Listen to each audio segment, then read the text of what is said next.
outside of the city here.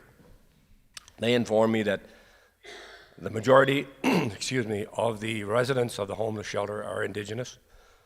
And I am not a member of the social media. I've never subscribed to it. I believe it to be an invasion of a person's privacy, but I see and I hear of lots of comments being made by people who hide behind this platform instead of facing people face to face, as I like to do. Having said that, I would wonder who agreed to this deal with Hope Mission. Was it a contract? I was a contractor for many, many years, and a contract is something which is written and more or less chiseled in stone. You shall do this, we shall do that. There seems to be an awful lot of controversy as to who said what, and it's a he said, she said kind of a deal now. So whoever made this deal, either they were duped by Hope Mission into believing they were going to offer Indigenous cultural help and counseling, and they didn't keep up that part of their bargain, or where's the paperwork that said they would do such and such for the amount of money that we're talking about, which is thousands and thousands and thousands of dollars, taxpayers' dollars.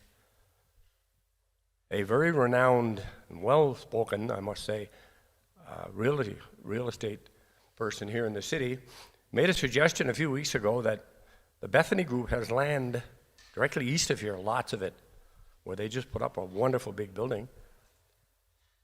The two chiefs that I spoke to said their people do not want to be housed there because there is no access to alcohol. And I listened to a lady here, an Indigenous lady last year, when we were still kicking the can down the road on this issue. Very educated lady with 3 degrees, I remember that. She said, as long as my people, and she said my people, have access to the drugs that they're using, the alcohol that they're using, they get 3 meals a day and a place to sleep, they will never leave, and they will keep coming. With that, I thank you for listening.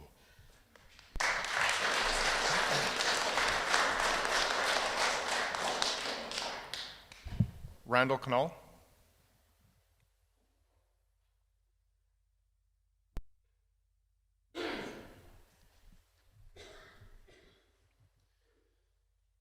Thanks for letting me speak. I, as others, say the same thing, like we don't understand why you guys keep running straight into this project when it is so against what the community wants. It is absolutely no benefit whatsoever for the residents, people of Wetaskiwin. There's absolutely nothing in it for us. There's crime, there's drug abuse. It will only attract more. If Hope Mission wanted to sleep another few people to have their 60-bed capacity, which is what they started with, all you got to do is take out one more camp trailer and set it out there. You've got it. You don't need a $9 million, 26,000 square foot building to do it. Not for 60. But they're going to bring in hundreds. They'll come from everywhere because we will be the hub. And as we get one business comes into this town, another business leaves. There's no housing going on here. Our crime is the highest in the country. Our taxes are the highest in the country.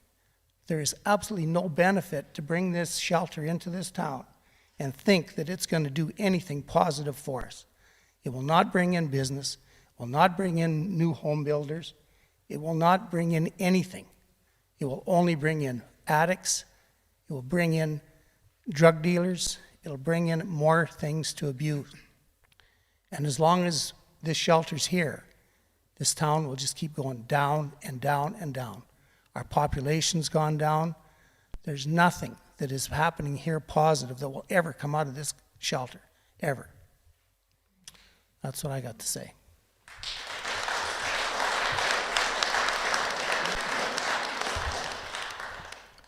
Louise Nadeau.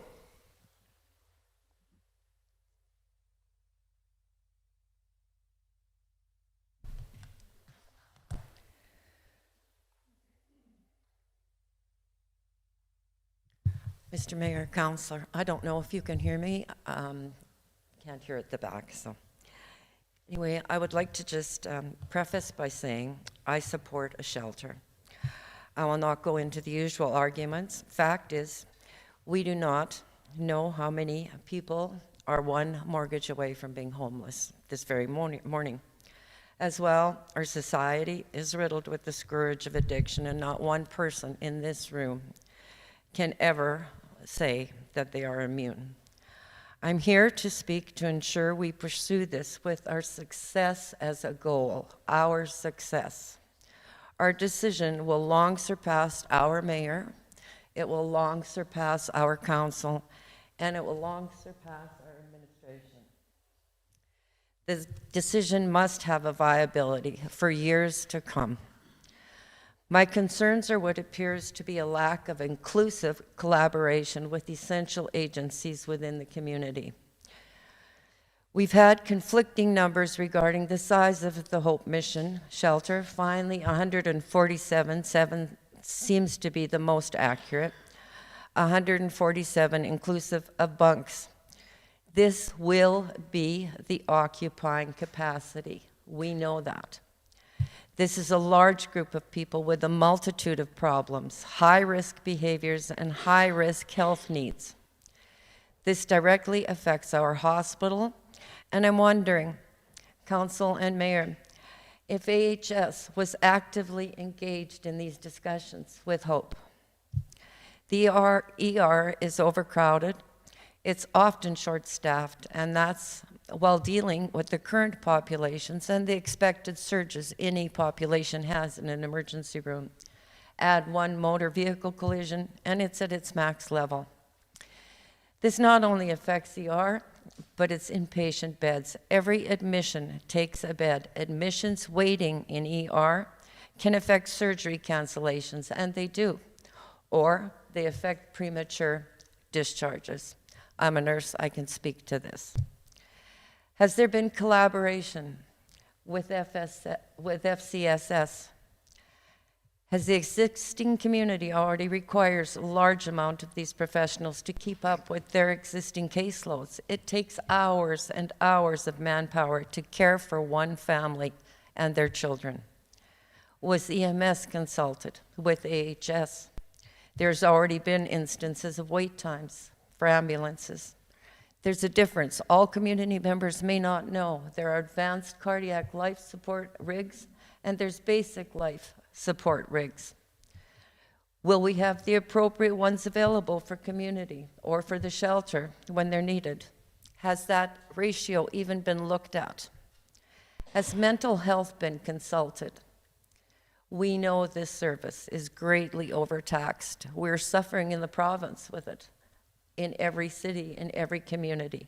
Where is our mental health at right now in Wetaskiwin? Do we need more? Do we need this propped up before? I didn't attend when the RCMP attended a meeting, but when with crime up 42% in 2022, I assume they're not sitting quietly by, and I fear to God what 2023 will bring. A Christian shelter, while admirable and usually traditional, it is noted, though, that this one is a non-denominational Christian shelter. This is a crucial, particularly in our community. Our Indigenous population's beliefs and traditions, they must be honored at all costs. They are our community. The shelter must be all-inclusive and not strong-arm any one person into another's ideologies. Myself and another citizen met with Kelly Rowe, the Hope Mission represented last week for 1.5 hours. Hi, Kelly.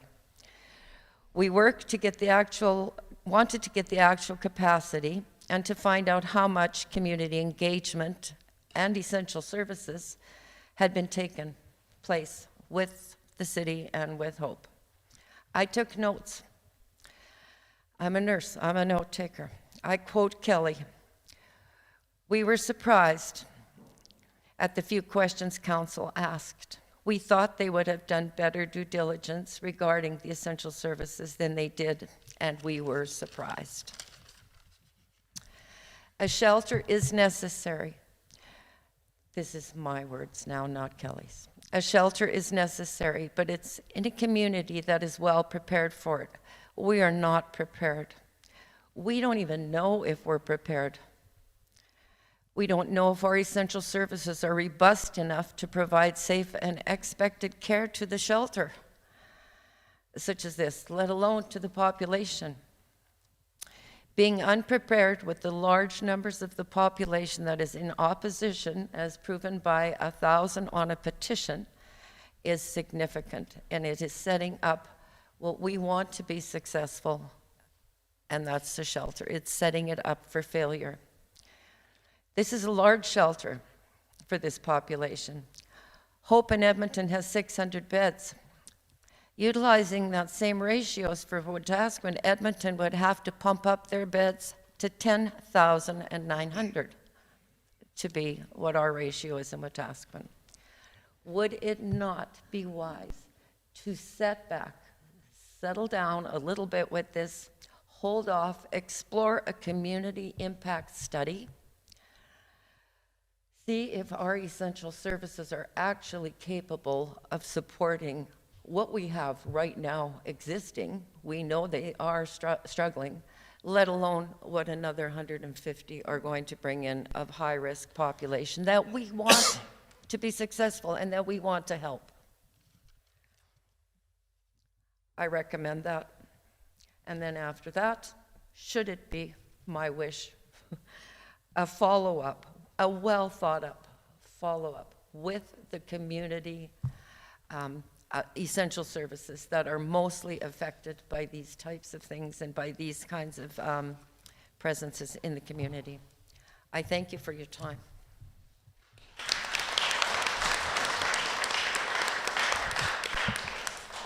Christine Young.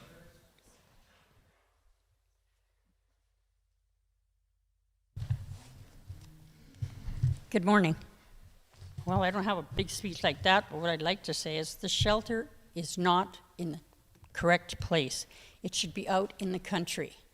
Where you've got it positioned, it's not helping addicts. You've got 5 liquor stores, 5 pawn shops, and 3 cannabis stores right in a small area, right there, where you're adding to their addictions. They're also a tourist attraction. That's what I've heard it called. People coming to the Wetaskiwin drive down the Auto Mile, especially people with their kids. They want to go to McDonald's, they want to go to Pizza Hut, and what do they see? People laying around on the grass, people drinking out of a paper bag, and people begging for money. When I was at Walmart the other day, a young woman came out with her 2 kids. She's going to her car, and a man came to her asking for money. Since she would not give him money, he kept harassing her. I had to step in and ask him to please leave her alone. This was a very scary moment for those children and that mother. They're always in all parking lots begging for money.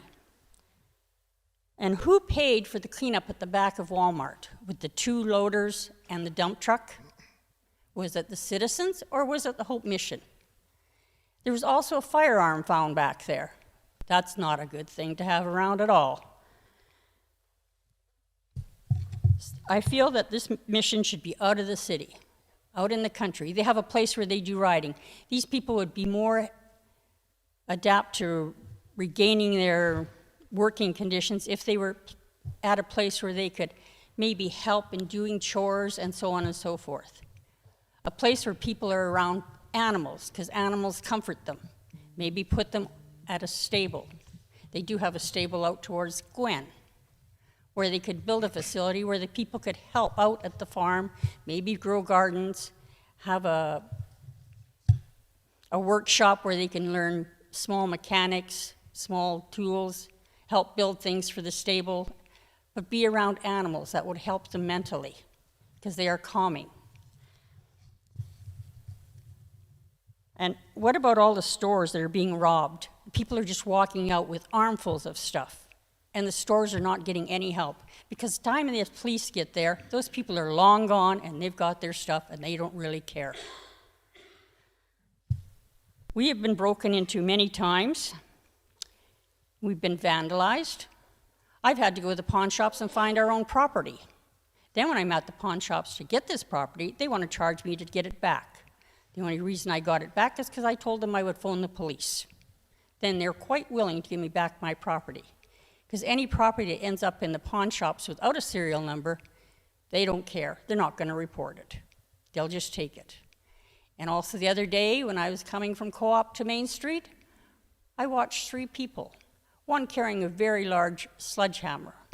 I don't know what he was going to do with that, but I'm sure it wasn't any good intentions. That's all about all I got to say. Thank you. Thank you.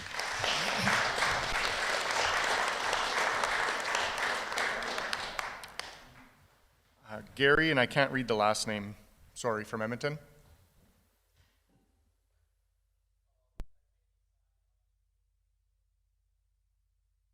Diane Lane.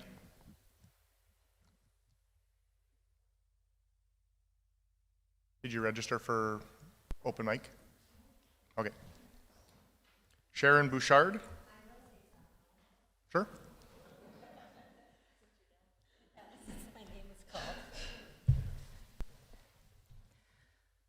The city of Wetaskiwin, I've lived around this area all my life, born and raised east of Wetaskiwin. I'm afraid to go shopping in the south end of Wetaskiwin now, like many other the senior citizens. I've been shopping elsewhere. I go to the little Millet grocery store, Camrose, and I know that there's other people there as well because they don't feel safe. This center cannot be built here in our city. We're going downhill. Population, businesses are leaving or closing up. It's not good for our town, and we cannot have this shelter here.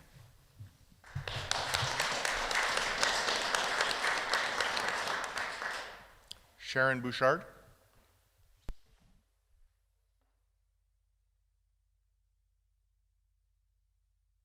I just want to give a little different perspective on One Hope Mission.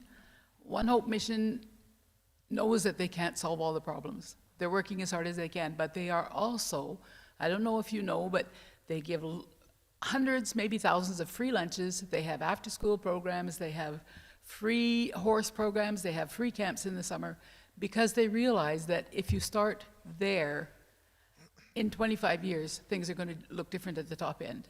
So they're not just working with the problems that we see, they're working to prevent those problems.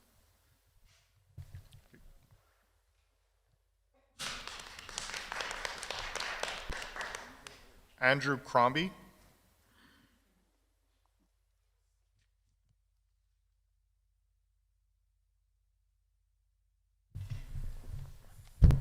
Good morning, Mayor. Good morning, councillor members. I'd like to thank everyone who spoke before me for just some information that they've shed on the situation, and I'm grateful for an opportunity to sit before you and speak today. I've been a resident in Wetaskiwin for 15 years, and I'm here today because I feel like I need to speak out on what I've been seeing happening in our community lately. I was quite surprised upon discovering about the Hope Mission project initially. It's a very large permanent structure, as everybody has stated here earlier, and there's no denying that it would forever change the landscape of our town. That's undeniable by all of us at this point. It's unfortunate because we've witnessed a wave of destruction across our city over the last few years from individuals in these facilities. I don't need to go into the details. We're all fully aware of them at this point there. But there is no doubt that if you build a large facility like this, individuals in that facility will leak out into the community, and we will see the same havoc that we've been witnessing for years. I don't understand why the result would be any different. I feel many people in our community are still unaware of this development in general. A lot of people I've talked to in the last month about this facility had no idea of its existence or its capacity. At this point, it's still not fully defined there. I've lived in the city for a few years, like I mentioned. Anytime there was any change in development or rezoning of property in our area, we were notified by a piece of mail with a site plan of the development. And any zoning regulations that we're changing. So for an instance, like a pharmacy setting up across town. You know, we would get an opportunity to speak out against this in the forum, often seeing a site plan, what the building would look like. We received nothing, obviously, for this structure. Something that impacts the community to this degree, every single person in town should have been mailed out something similar to what we would see in the past with any development.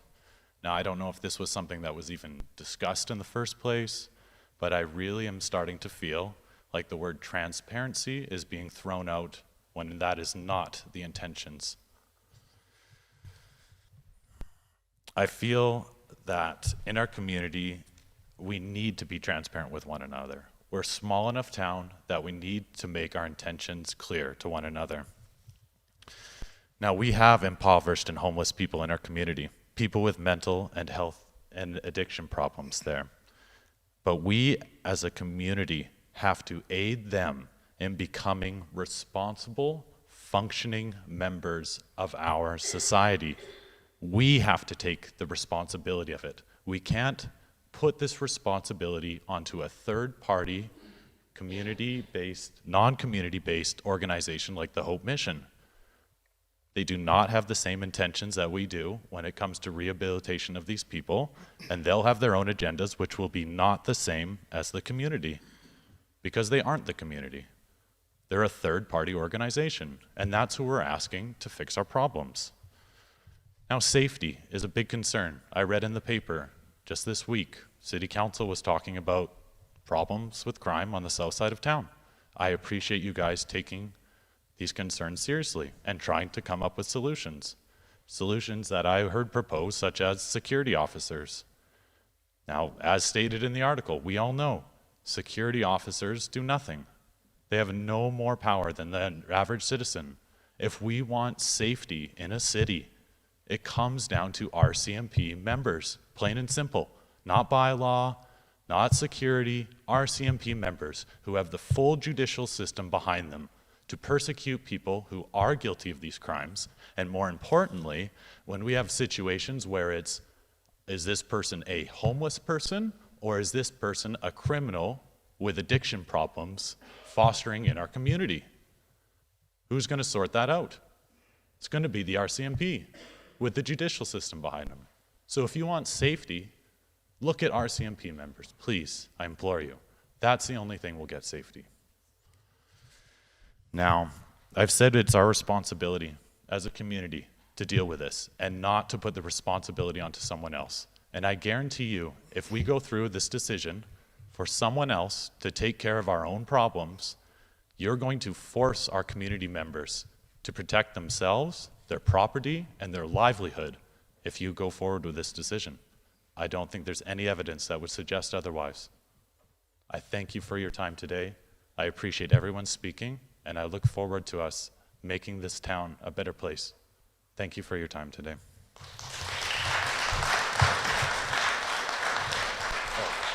Sorry, I would like to add one other thing. I'm here today.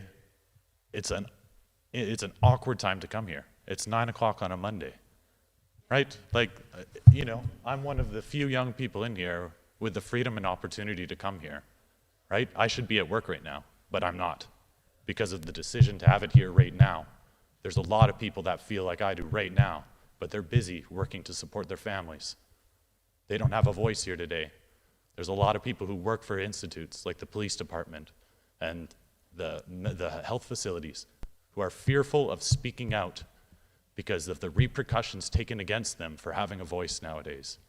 That is the most disappointing thing I think I've heard out of all of this. Thank you.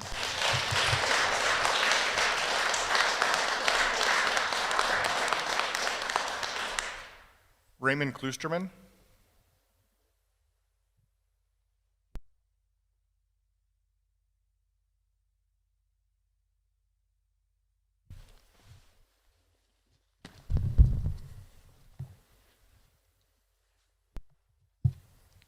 Mayor Gandam, City Council members, many concerns have been stated regarding the proposed homeless shelter.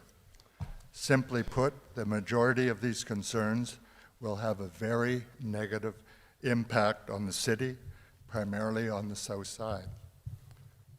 A real estate business broken into 3 times. Pizza personnel afraid to go outside the back door to receive goods or take out the garbage. A new dollar store with smashed windows after just 2 weeks after opening.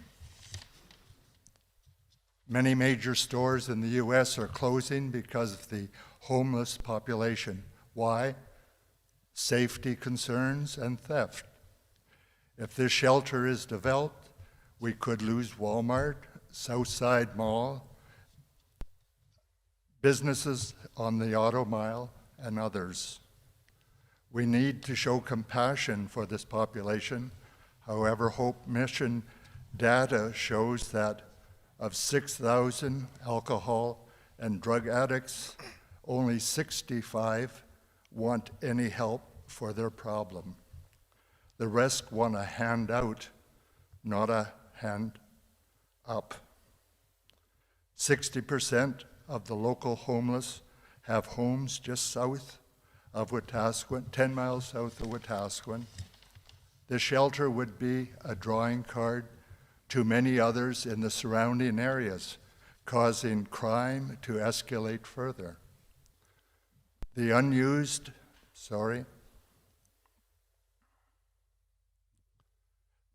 number of pawn shops and liquor stores are a result of theft and a large number of break-ins, mostly from this population. I suggest a referendum be done before we consider any further developments. Mayor Gandam and councillors, you convinced us of your discernment, discretion, common sense, and wisdom at election time. Please don't disappoint us now. Do the right thing.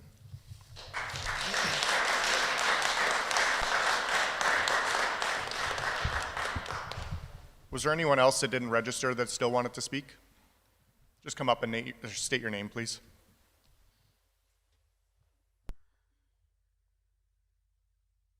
Good morning, Mayor, Council. My name's John Belil. I'm a resident here.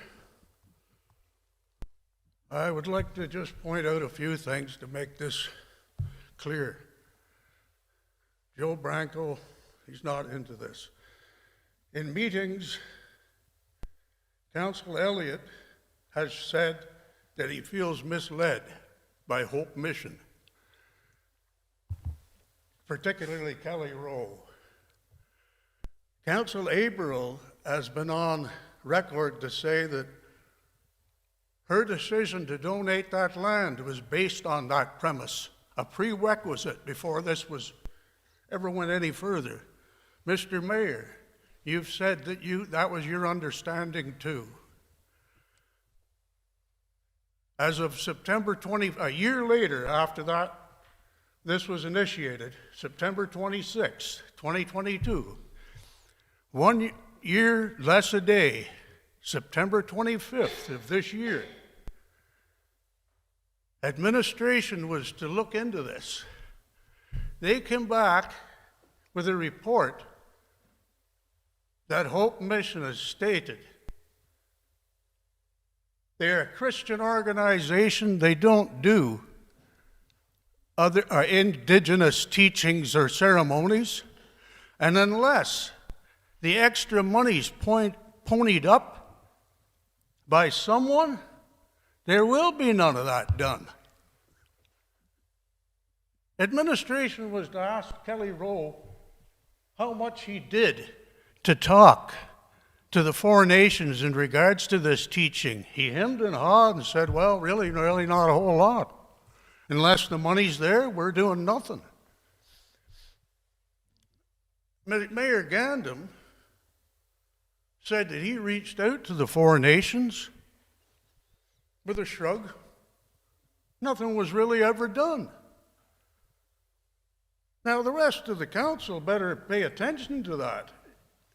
The initial agreement with Hope Mission was based on that premise that Indigenous teachings and ceremonies would be involved in this deal.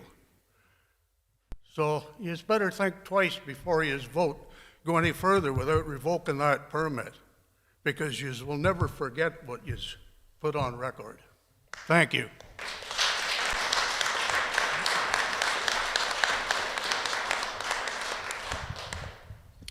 Was there anyone else?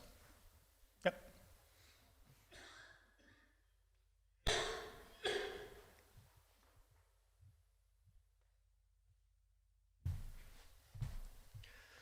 Morning, folks. My name's Jim Brody. I live just a block over here. I dearly appreciate our real estate lady coming in and making the comments about buying in the spring, living and experiencing it, and selling in the fall. We moved in there in June of 22, or September of 22, pardon me, and we're totally shocked about the rampant criminal activity from a home just down the street from us, which originated from the homeless shelter. Not only were the people that were doing the drugs, but the people who were selling the drugs, ripping up and down with their vehicles. My big concern is when we got here, everybody asked, why did you choose Wetaskiwin? I went to school in Leduc. I really thought Wetaskiwin was a pretty nice little place. We searched all over the place, found a really nice home. Being asked that question over and over and over again was quite shocking. And then we started to find out why. It's very sad that this thing that you guys got planned over here is moving forward. We came from West Kelowna. Leon Avenue had a Hope Mission. At 9 o'clock in the morning, all those people who have spent the night there are then, okay, get out. So there's 400 people walking up and down Leon Avenue, which we experience over here from this tiny little mission that they've got going on over here. When daytime comes along, they all come out and they mill around, whether it's Pizza Hut or Castle Restaurant or wherever it happens to be. So when you want to talk about putting 200 people into a facility like that, you guys all better be experienced that there's going to be 200 people milling around by 10 o'clock in the morning, and that's the reality of it. You can talk about every other political problem that's going on. The reality is you're going to have all those people floating out of that Hope Mission at about 10 o'clock in the morning and flooding the streets because they don't have overnight, they don't have all day long stays. They just have that night, give them something to eat, get out. So that is the reality of it. The other part of it is that that I want to reiterate is that we were asked, why did we move to Wetaskiwin? And I try to support this town as best I can, and I try to tell everybody that this is a nice little town. It's got some potential.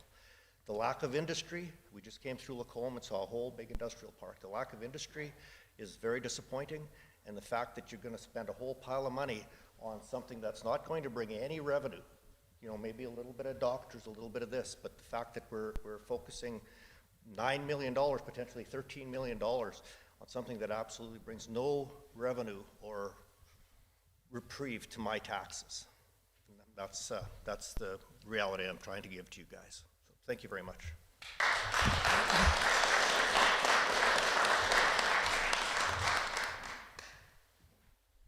Anyone else?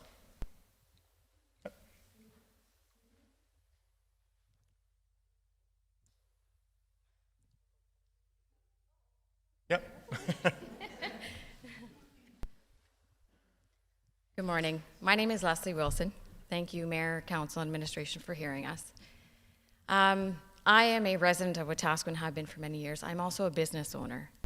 Unfortunately, with everything that's gone on, our business has been affected. I will say in one sense, positively, because we provide transportation for students to and from school. One of those buses is a private bus that parents contact us specifically and pay for us to transport their children door to door, from their residence to their front door of their school. That has increased. We have a wait list because parents refuse to allow their kids to walk even 4 blocks to school. Is that a positive impact for the city of Wetaskiwin? No. Is it for my business? Absolutely, but not one that I take pride in. The negative side is we have had more break-and-enters on our property. We have had damage in excess of thousands of dollars because we are on the south side. Our home, we have 2 German Shepherds that we've gone out and purchased because of where we live on the south side. That's a concern. I could get behind Hope Mission. My kids have used Hope Mission. They do amazing things within our community. They've gone to the horse program. My kids love it. What I can't get behind is necessarily this. Prior to all of this, Wetaskiwin had approximately 20 homeless individuals in our community. I would have no problem feeding them, giving them clothes, speaking out to them. They refused to use any of the facilities that had been put in place with respect to the hub or what is currently there because they are fearful that ours are current homeless. This past summer, we were contacted by Hope Mission to transport individuals to Ponoka so that they could receive their mail. That is not local to Wetaskiwin. These individuals are being brought in, and that phone call proved that to us. I could support this. I can support our local homeless individuals. I will get behind that 110%, but I cannot support everything else that is going on and all of these individuals that are being brought in. Thank you.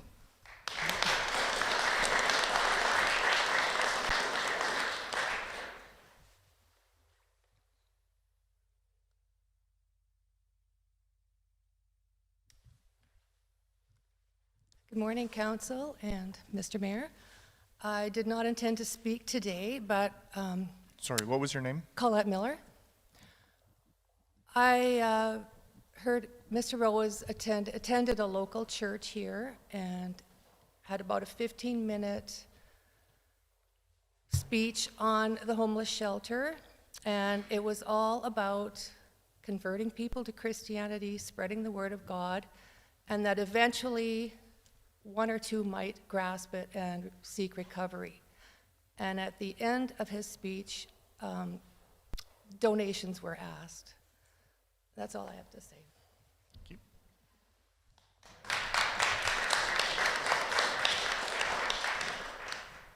Anyone else? Nope. Well, thanks very much for speaking this morning. Looking for an approval of the agenda, please. Councillor Nielsen. If I may, Mr. Mayor, I would ask the chair to consider moving item 9.3, Central Alberta Homeless Data Collection, to be heard before 9.1, which is the Hope Mission Development Permit. I think the information called asked of administration is pertinent to that particular topic. Thank you.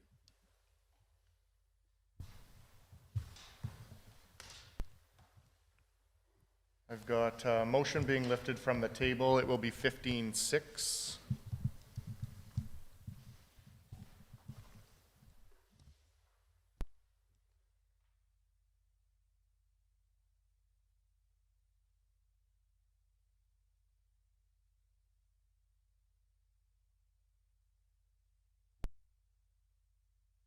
Anything else? Councillor Billingsley? Thank you. Under new business, I'd like to add discussion of Hope Mission project.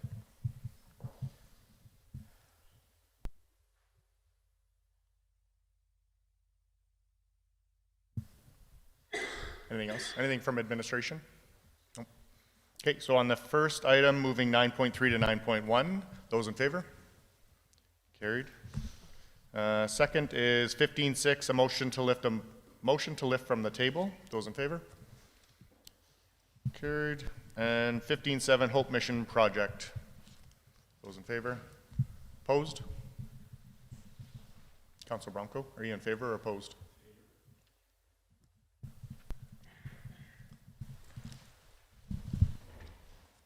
Need a motion to approve the agenda as amended, please. So moved, Mr. Chairman. Councillor Nielsen, those in favor? Carried unanimously.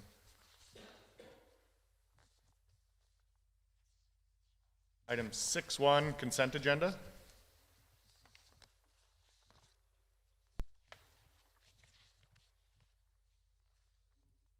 Councillor Elliott, those in favor? Carried, thank you. Item 9.1, which is now Central Alberta Homeless Data Collection Report. Good morning, Council. The purpose of the report today is to provide Council with an overview of communities within 100 kilometers of Wetaskiwin to determine what services are being provided to unhoused community members, the number of persons being assisted, cost to provide services, and funding sources. This was directed by Council earlier this year as per motion 344-23. So as I noted before, we've identified 4 communities, the 4 communities within 100 kilometers that we were aware of that had either shelter or MAP programs, included the City of Leduc, the Town of Ponoka, City of Camrose, and the City of Red Deer. To aid us in this research, administration defined the scope of our research to include the following parameters. So for the summary of shelter and MAP programs that we contacted within 100 kilometers of Wetaskiwin, we wanted to learn more about how many bed and mats were available, what their occupancy rates were, how many will be operating over the winter months, how much municipal money in the form of taxes is being spent in each of these communities to support these programs, and funding sources for grants that are used to help support service provision. We also reached out to an inspector from the Wetaskiwin RCMP detachment to learn a little bit more about police time saved, and we reached out to our contacts with the Wetaskiwin Hospital to learn more about calls for ambulance and demands on our emergency room here. So in the report, you'll see a larger attachment. I won't speak to that specifically, but speaking first and foremost to the City of Leduc, this is our closest community examined in the research. Their shelter MAP program, it's funded by the Government of Alberta. The Leduc Hub provided shelter for 151 nights in 2022. The Ponoka FCSS operated a 6-mat overnight program supported by both volunteers and donations. Due to complex issues in that community, their MAT program will not be in operation for 2023. The Open Doors in the City of Camrose has provided emergency and transitional housing for youths aged 16 to 24 years old. Unfortunately, that initiative is no longer available due to staffing issues and lack of funding to upgrade and renovate their building. And the City of Red Deer, second furthest community away at really close to 100 kilometers, 93 kilometers, they have both the Safe Harbor Society Shelters MAP program. It's open from 7:30 to 6 a.m. with a MAC capacity of 250. And the Mustard Seed in Red Deer has a MAC capacity of 46. So the attachment provides a little bit more information about the specifics of those shelters. I should note that both the City of Leduc and the City of Red Deer both rely on provincial grant funding, and then obviously in-kind donations in all of those communities to help support their shelters. When we reached out to Wetaskiwin Inspector John Spans to learn more about if police time had been saved as a result of shelter in our community, we received some statistics around prisoner counts. So figure 1 that I provided below provides an overview of annual prisoner counts over the 5 years for the Wetaskiwin detachment starting in 2018. And we pulled the 5-year trend. It does show a decrease, most notably in 2001-22 and again in 22-23. Those years were the years that the Government of Alberta did provide for a provincially funded shelter in this community. And so with those, in both those years, there was a significant drop. Opinion or just comments from Inspector John Spans, his comment in the absence of the shelter and the result of intoxicated, disorderly, or unwanted individuals involves incarceration by our RCMP and our Wetaskiwin detachment in our jails. This often puts a strain on officers who have a duty to arrest, lodge, guard, and care for the prisoner. And that process to arrest and lodge an individual can take an average of 30 minutes, and discharging and booking out a prisoner takes approximately the same amount of time, so fairly resource intensive. When we reached out to the hospital, again, for calls for ambulance and demands on the emergency room, they noted that there has been an increase in daily visits to the emergency department, as well as patients arriving via EMS transport. They did note that they are unable to separate their statistics around emergency room from patrons that are unhoused to patrons that are not unhoused. The average daily visits have fluctuated as low as 57 unique patient visits in February 2023 to a peak of 71 unique patient visits. Since then, the emergency department sees about 68 to 70 patients a day. some patrons from that shelter, or from the emergency shelter, have been assessed or observed as many as 3 times in a single day on occasion. And while hospital staff have seen an increase in patients arriving by EMS, many of the regular patients from an emergency shelter are arriving by private vehicle. It is important to reiterate that these patient visits are reflective of all patients and are not specific to those who self-identify as coming from an emergency shelter. That concludes my report, Council. I could take any questions that you might have at this time. Thank you. Councillor Nielsen. Thank you. Through the chair to Paul. Move to accept his information. Sorry, I would so move to. Thank you. Through the chair to Paul. Thank you for the report. When I first asked for this information, it was really intended to, I guess, identify what the situation is in central Alberta related to homelessness. And what I've concluded from this is that with virtually few shelters operating in central Alberta, Wetaskiwin isn't being asked to deal with a community issue. They're being asked to deal with a regional issue.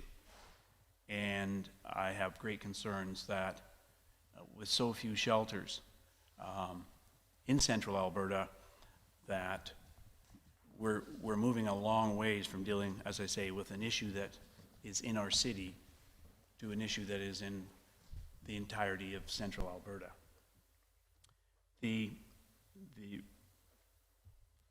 police time saved, and that was one of the arguments that came forward, that by having a shelter in place, the police could spend more time in the field doing their business if they weren't, I guess, posting people into jail cells. And based on the annual counts from 21-22 to 22-23, it's down 1,500 fewer prisoners. And if I divide that by a year of 365, it works out to about 4.11 fewer prisoners per day. And I understand that is a time savings for the RCMP. On the flip side, though, one of the things that we are also hoping for as a council is that there be less calls for service from ambulance and emergency room. And based on the information provided, the average daily visits fluctuating as low as 57 unique patients up to 71. That's an increase of 14 patients per day. So 4 fewer prisoners being processed by the RCMP, but 14 more people demanding services at the hospital. And again, if I come back full circle, I worry about the demand on our hospital and our emergency room if we are now a regional solution. My last comment or question, I guess, is related to the city of Leduc being the closest one, and Paul, you've indicated it's provided shelter for 151 nights. Do we know how many beds are actually there and how many people they're serving? Through the mayor to Councillor Nielsen. So in the attachment, I do provide an occupancy rate overview for the city of Leduc. So it's about 10 to 12 bed capacity there, and they have a daily occupancy report with about 90 to 100% capacity in that shelter. Thank you for your time on this, Paul. I appreciate it. Councillor Bronco.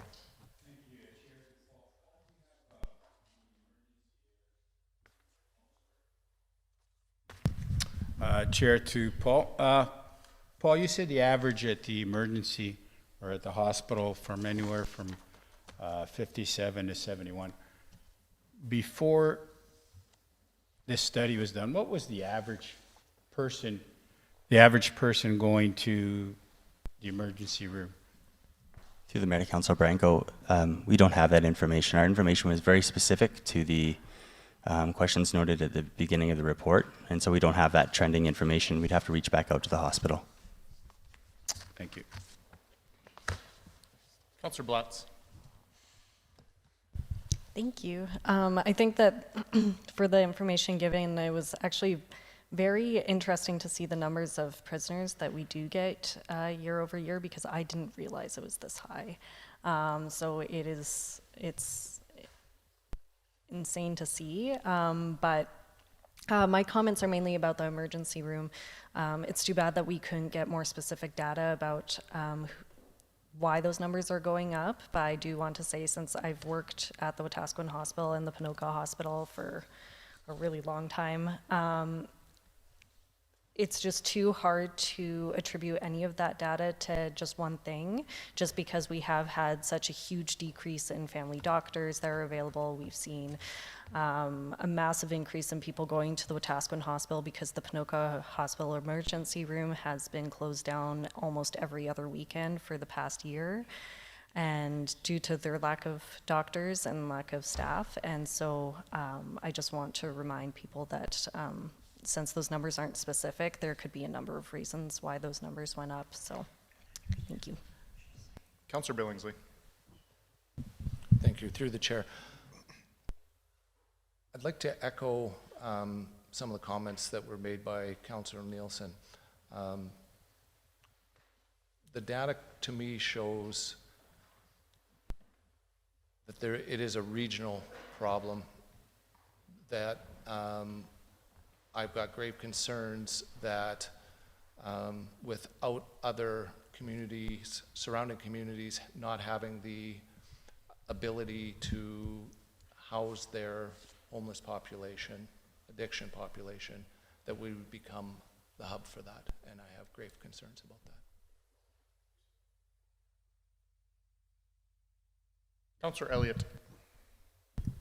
Thank you, Mr. Mayor. When I was looking through the notes provided, and thank you, Paul, for doing that, City of Camrose transitional housing capacity was 16. There was a news report last week that the unhoused population in Camrose has been counted at 80 just last week. So to reiterate what Councillor Billingsley stated, if there are 80 over there and they have housing capacity of 16, which has been shut down, I am concerned. Thank you. Councillor Aberley. Thank you, Mayor Gandam. Through the chair to council, I am not disagreeing. I too do not want to see Wetaskiwin as being a large hub for multiple people coming from all over Central America, and I apologize. I literally got home this morning from a vacation, and I apologize. That was horrible. Central, wherever we live, Alberta. And I'm keeping that in all thoughts and processes as we go through this day. I promise I'm in Alberta, I'm in Wetaskiwin. When I was reading this package on said holiday, I appreciated the numbers, the 3,000, the change, and they were saying that's about an hour per prisoner. And I was correlating, or an hour per arrest, so that's 3,000 hours of police time saved. And correlating that to the report we got that the RCMP officers were having more time to do quote-unquote other things. So we are seeing larger drug busts, we are seeing weapons, picking up weapons, getting those things, and I'm also seeing it as a win. So I just want to remind, yes, we are not looking at just those hours that are being saved for what may or may not be our homeless or houseless or street population.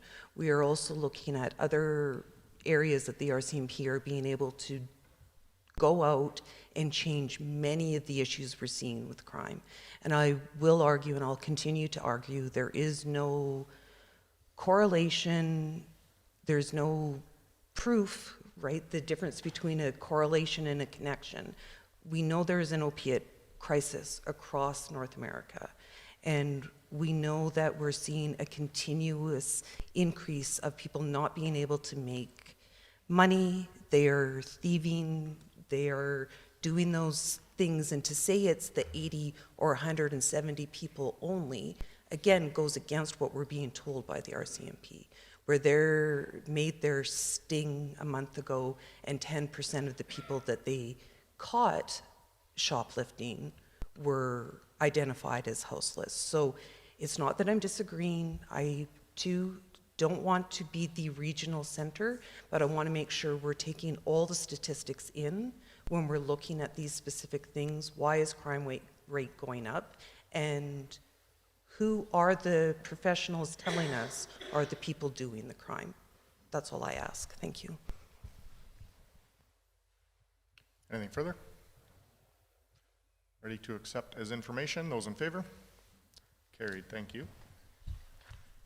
9.2, Hope Mission Development Permit.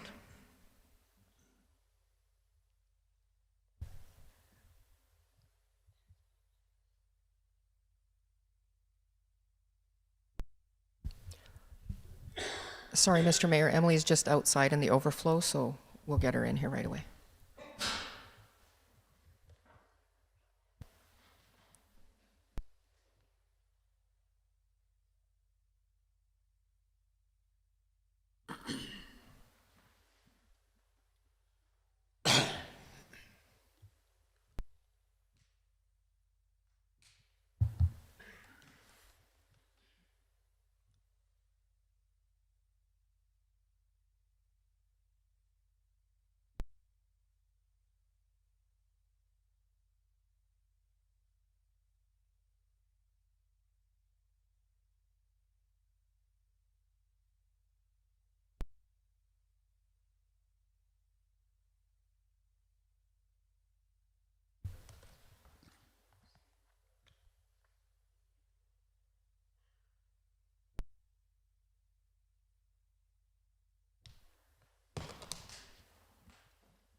Good morning, Mr. Mayor and members of council. At the May 8th, 2023 regular council meeting, council approved the development permit for the Hope Mission Emergency Shelter and Transitional Housing Facility. Council was the approval authority for this development permit due to the direct control zoning on the site. Council approved the development permit based on a preliminary site plan. An updated site plan and proposed development permit amendments were presented at the September 25th, 2023 regular council meeting in conjunction with a building permit application to begin construction of the building foundations. The motion to approve amendments to the development permit was tabled until the December 11th, 2023 meeting. The applicant has since indicated they will revert to the originally approved development permit to promote the timely progress of the project. Minor adjustments to the originally presented site plan, which meet the grading and setback requirements of the approved development permit, have been made over the course of the design process and are being presented in this report for information. The site plan presented for initial development permit approval is provided as attachment 1, and the updated site plan as attachment 2. A couple of points, a couple of changes for information. The overall site grading and proposed drainage has been changed and is being reviewed by the city's engineering team to ensure compliance with our standards. The outdoor amenity area previously located between the dining hall and sleeping area has been removed, and there is now a small patio located outside the south side of the dining hall, and that's shown in the red circle on the site plans that are part of the package.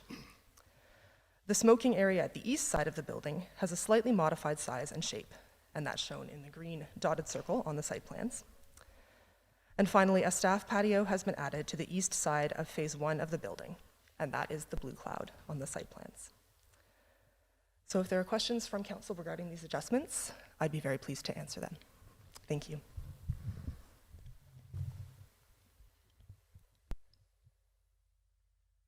Councillor Aberley.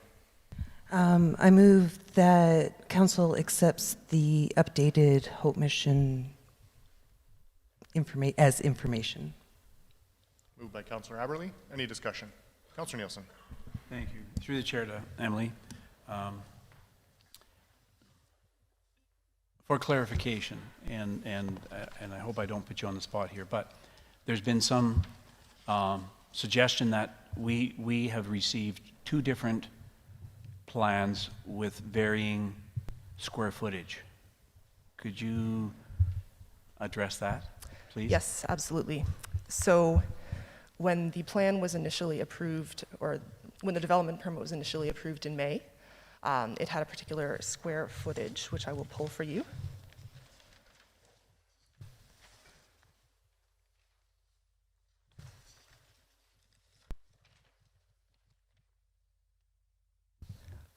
So a total square footage on the approved plan of 25,805.99 square feet, which is 2,397.45 square meters.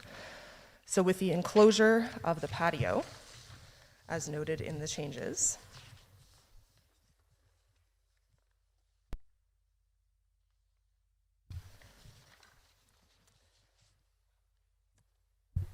the total square footage for the updated plan is 27,352.2 square feet, or 2,541.1 square meters.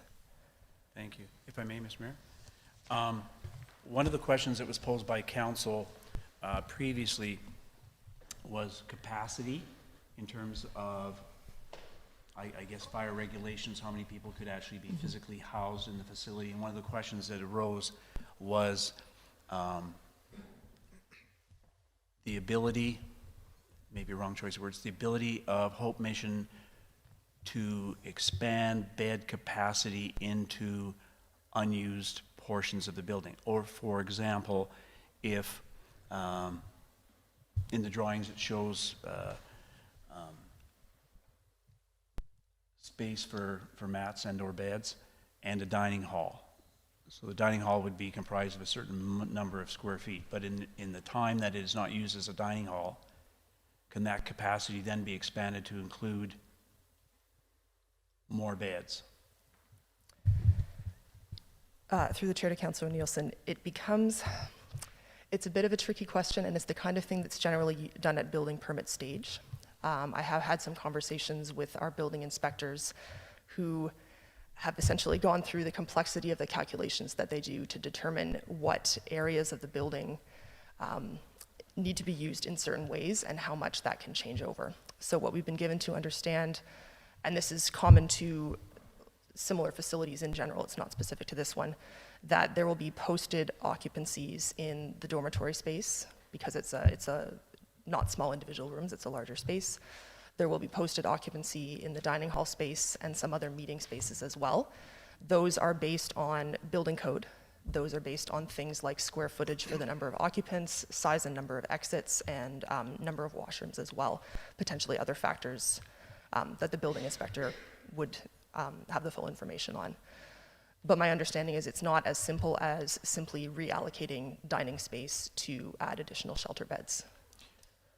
But if the capacity for sleeping quarters was 100, and the capacity for a dining room was 100, can you put 200 people into that space with bedding? I would have to confirm that with our building inspector and get back to you. The reason is that I believe there's a different type of space calculation and a different type of occupancy for something that's considered a dormitory versus something that's considered an assembly or a cafeteria use.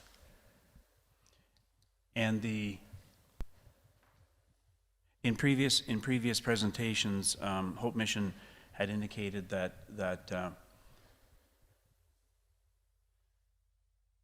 if the demand exceeded the capability, they could go to bunk beds. Would that be an accurate statement if there is a capacity code attached? Again, something I can take for information for the building code inspector, but my understanding is the capacity is based on the number of people and not necessarily the furniture that's in the space. Thank you. Councillor Aberley. Thank you, Mayor Gandam. Through the chair to administration, can you explain to me, because I may be confused, we keep on hearing a bunch of different numbers about the size. And so the 17,000 versus the 27,000+ square feet now, what are the differences between those two numbers? Through the chair to Councillor Aberley, the larger 27,000 number is the full ultimately planned. Sorry, can you hear me? Yep. Okay. The full ultimately planned facility. The facility is planned to be developed in 2 phases. So the initial phase, that phase 1. So am I correct in believing that the 17,000 square foot phase 1 is the emergency shelter, the lunchroom, and maybe some ancillary, oh my gosh, English is hard today, rooms and or things including the showers? Then the extra 10,000 would be the transitional housing at an unknown date. That's the information that we have. Okay, Yeah, thank you. emergency shelter Just and making dining sure center. I knew what I thought I knew. Councillor Billingsley. Thank you. To Emily through the chair. So when we approved the development permit, was that based on phase 1 at 17,000 square feet? Or was that based upon the 27,350 square feet? Through the chair to Councillor Billingsley, the development is for the whole site development. Okay. At 27,300 feet. That's correct. Thank you. Councillor Nielsen. Through the chair to Emily,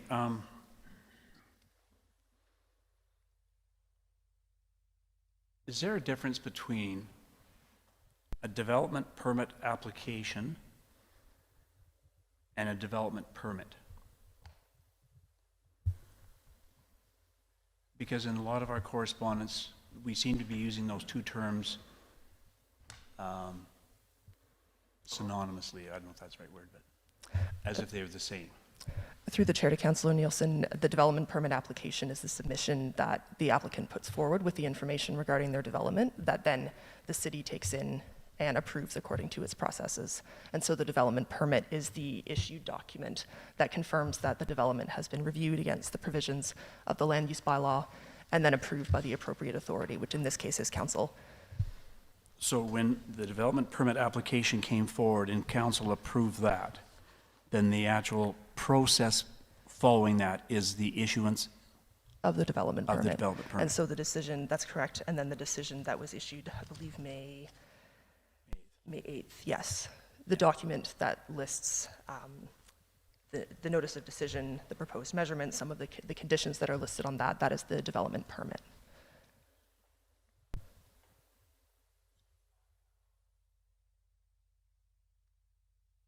And does the development permit ever close? So for example, later today we've got amendments to the development permit. Some were originally originated by Hope Mission, and I believe the city had two conditions they wanted to have to the development permit. So does the development permit ever close, or is it always open? Generally, a development needs to commence within a year of the issued permit. In this case, depending on the outcome of this process, we may need to check the land use bylaw to see if there are circumstances such as, because this was tabled for a period of time, whether that has any impact on that window. Generally, our development permits are valid for a year following issuance, and construction needs to begin during that time, unless there's an extension requested or another extenuating circumstance. And in the event that it isn't acted upon within a year, then what? Then they would need to resubmit a new Sorry? application. Then it would lapse. Thank you.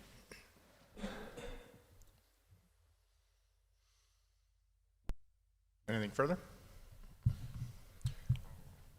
Ready for the question to accept as information. Those in favor? Carried. Thank you. Item 9.3, derelict property subclass information.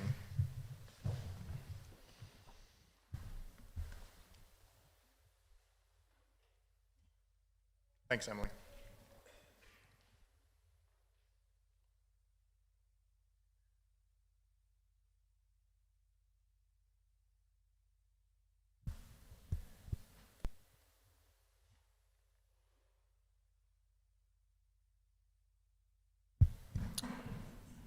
Sorry, Mr. Mayor and Council, there was a washroom break needed. She will be here right away.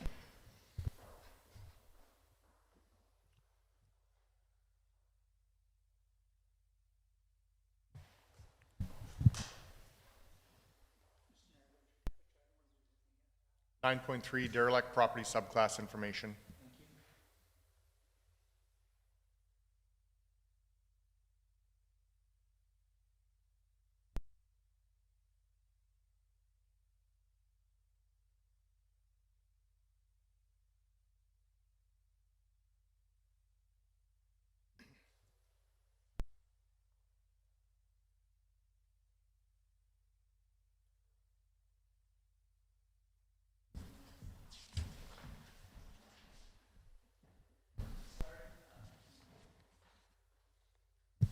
Sorry, I am back now. So on October 10, 2023, City Council directed administration to investigate the City of Edmonton bylaw that created a new subclass for derelict residential properties. The City of Edmonton is the first city in Canada to create a subclass specifically for derelict residential properties as part of a larger effort to combat problem properties and encourage community vibrancy. This subclass created is referred to as the mature area derelict residential and is defined as, quote, a subclass of property classified as Class 1 residential as set out in Section 297 of the Municipal Government Act, which is a property that falls within a displayed geographical area, contains a fully or partially constructed improvement designed to have a residential living area where the improvement shows serious signs of neglect, is dilapidated, falling into significant disrepair, or is uninhabitable, including but not limited to the improvements that are deserted or abandoned, which are partially or fully boarded up or secured, for which an order indicating improvement or the property is unfit for habitation have been issued, which were abandoned while in the process of being constructed without construction being complete, or which were abandoned while in the process of demolition without demolition being complete. The City of Edmonton plans to identify derelict properties through the annual property assessment process.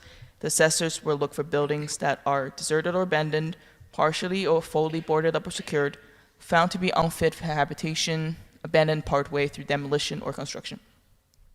Once a property is determined to be derelict, the city will contact the owner via direct mail or will be charged the higher tax rate for these properties on their tax notices.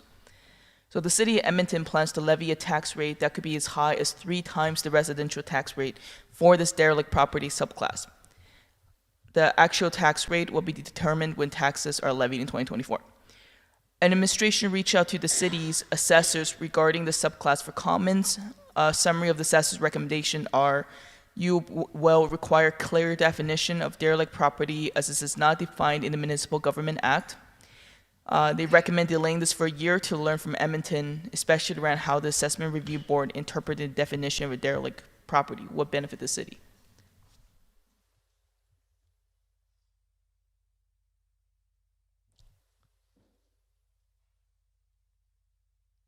Do you have any questions? Councillor Blatz. I move that City Council accepts this request for decision pertaining to the residential derelict property subclass as information, and I have a follow-up question. Go ahead. Thank you. I am just curious because I noticed that this is marked as for information, but I'm trying to, and I noticed that there was a portion that says delaying this for a year to learn from Edmonton. I was wondering if there's any other municipalities that we could learn from on this that doesn't have to be from Alberta. The reason why I'm asking is because I would like for us to explore this sooner than a year. And so if I were to request that we create a bylaw for approval on this, is there any other municipality we could take from instead? I'll have to get back to you on that. I'm not too sure. Okay, fair enough. Thank you. Councillor Billingsley. Thank you, through the chair. A few questions. Is there a reason why it's only residential and not business as well? I have to get back to you on that as well. I'm sorry. To follow that up then, who would initiate this? In other words, are we going by citizen complaint, or are we going to be actively? I think that has to be kind of a process, needs to be figured out. Like, do we have the capacity? It's one thing to have a bylaw in place, but if we don't have the capacity to actually act upon it, we're wasting our time. So I think that needs to be part of the plan if this goes forward as well. In the, and I'd like to get a little bit more information because it said the City of Edmonton plans to levy a tax rate that could be as high as 3 times. Could be and is, I guess, is, and more information I think would be. Again, if we're developing this bylaw, we would. Yes, yeah. I think that these things are critical to know. Thank you. Anything else? Move to accept as information. Those in favor? Carried. Thank you. Item 9.4, RCMP RPACT program. Good afternoon or good morning, Council. The purpose of my report today is to provide Council with an overview of information pertaining to obtaining additional mental health workers to support the RCMP RPACT program as per Council Motion 451-23. So during the RCMP Q2 2023 report, Council had heard of the positive impact that the Central Alberta RPACT team was having on the community. I put a definition of RPACT right off the RCMP website into our report because it's Council and the public might not know what RPACT is. RPACT provides a crisis response team that is able to intervene, assess, and work to stabilize individuals in the community. An RPACT team is comprised of an RCMP officer and a mental health therapist from AHS who respond together to mental health calls in the community. This combination of law enforcement resources paired with mental health expertise ensures that an appropriate response is delivered while ensuring public safety. Council did direct us to investigate additional mental health workers to support the RCMP RPACT program and to report back to today's Council meeting. We did contact the Wetaskiwin RCMP inspector to gain additional information pertaining to this request, and based on these discussions, we were able to gather the following. The first point is that RPACT is managed out of K Division headquarters under the Community Safety and Wellbeing branch. So we do have an RPACT team in Wetaskiwin, but it should be noted that the inspector doesn't have direct control of those resources. They are managed directly out of K Division. Currently, the RPACT team covers RPACT program in Alberta covers 14 RCMP detachments, and they are funded through the PPSA with an MOU between both the RCMP and AHS. So we do not, the City of Wetaskiwin, because it is funded through the PPSA, we do not pay for these resources directly. The Wetaskiwin RPACT team is fairly active in the region, having assisted with 51 calls to the service in the city alone. It's important to note that they only work day shift and only Monday to Friday. And as noted above, RPACT is funded through the PPSA and delegated by K Division based on regional need. the process for obtaining additional supports in this area are separate from the detachment's typical process for obtaining additional resources. That this note is really just to say that we are unable just to write a letter to the Minister of Public Safety and to ask for more resources. It's a bit of a different process. So there are two options available in obtaining additional mental health workers to support the RCMP RPACT program. The first is to lobby the provincial government to provide a second RPACT team stationed in Wetaskiwin or area. It should be noted that there are already 2 RPACT teams in central Alberta, with one stationed in Wetaskiwin and the other located in Rocky Mountain House. The second option is the city could employ social workers directly and pair them with a peace officer to provide a local version of an RPACT team, which would be fully funded through the municipality, but you would have 100% of control of those resources. The administration observes that RPACT teams are in high demand across the province.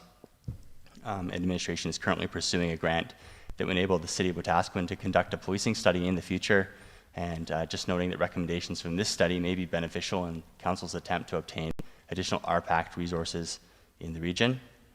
Again, the main sources of data for this report was from the RCMP inspector directly, as well as the RCMP website. And with that, I can close my presentation and take any questions Council might have. Thank you. Councillor Nielsen. I move the City Council accept the report titled RCMP RPACT Program dated December 11, 2023 as information. And a follow-up question, please. Go ahead. Thank you. Through the chair to Paul. Paul, do we know a timeline on this particular grant?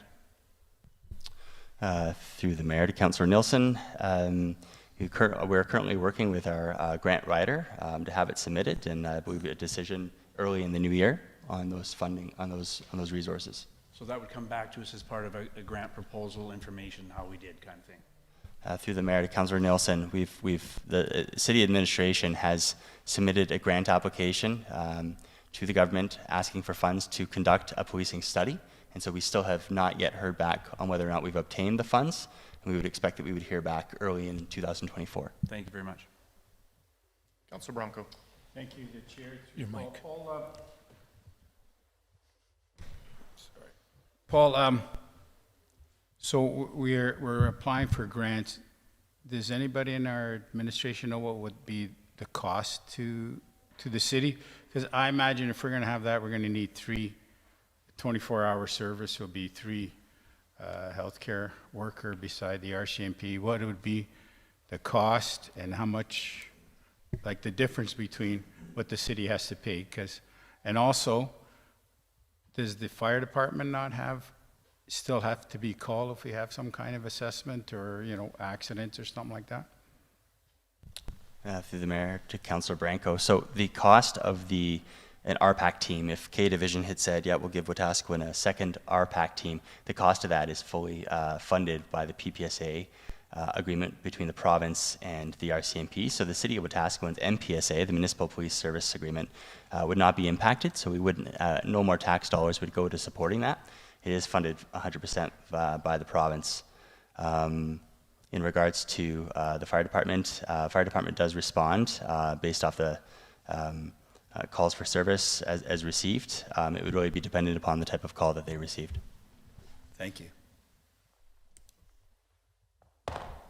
Anything further? Ready to accept as information? Those in favor? Carried. Thank you.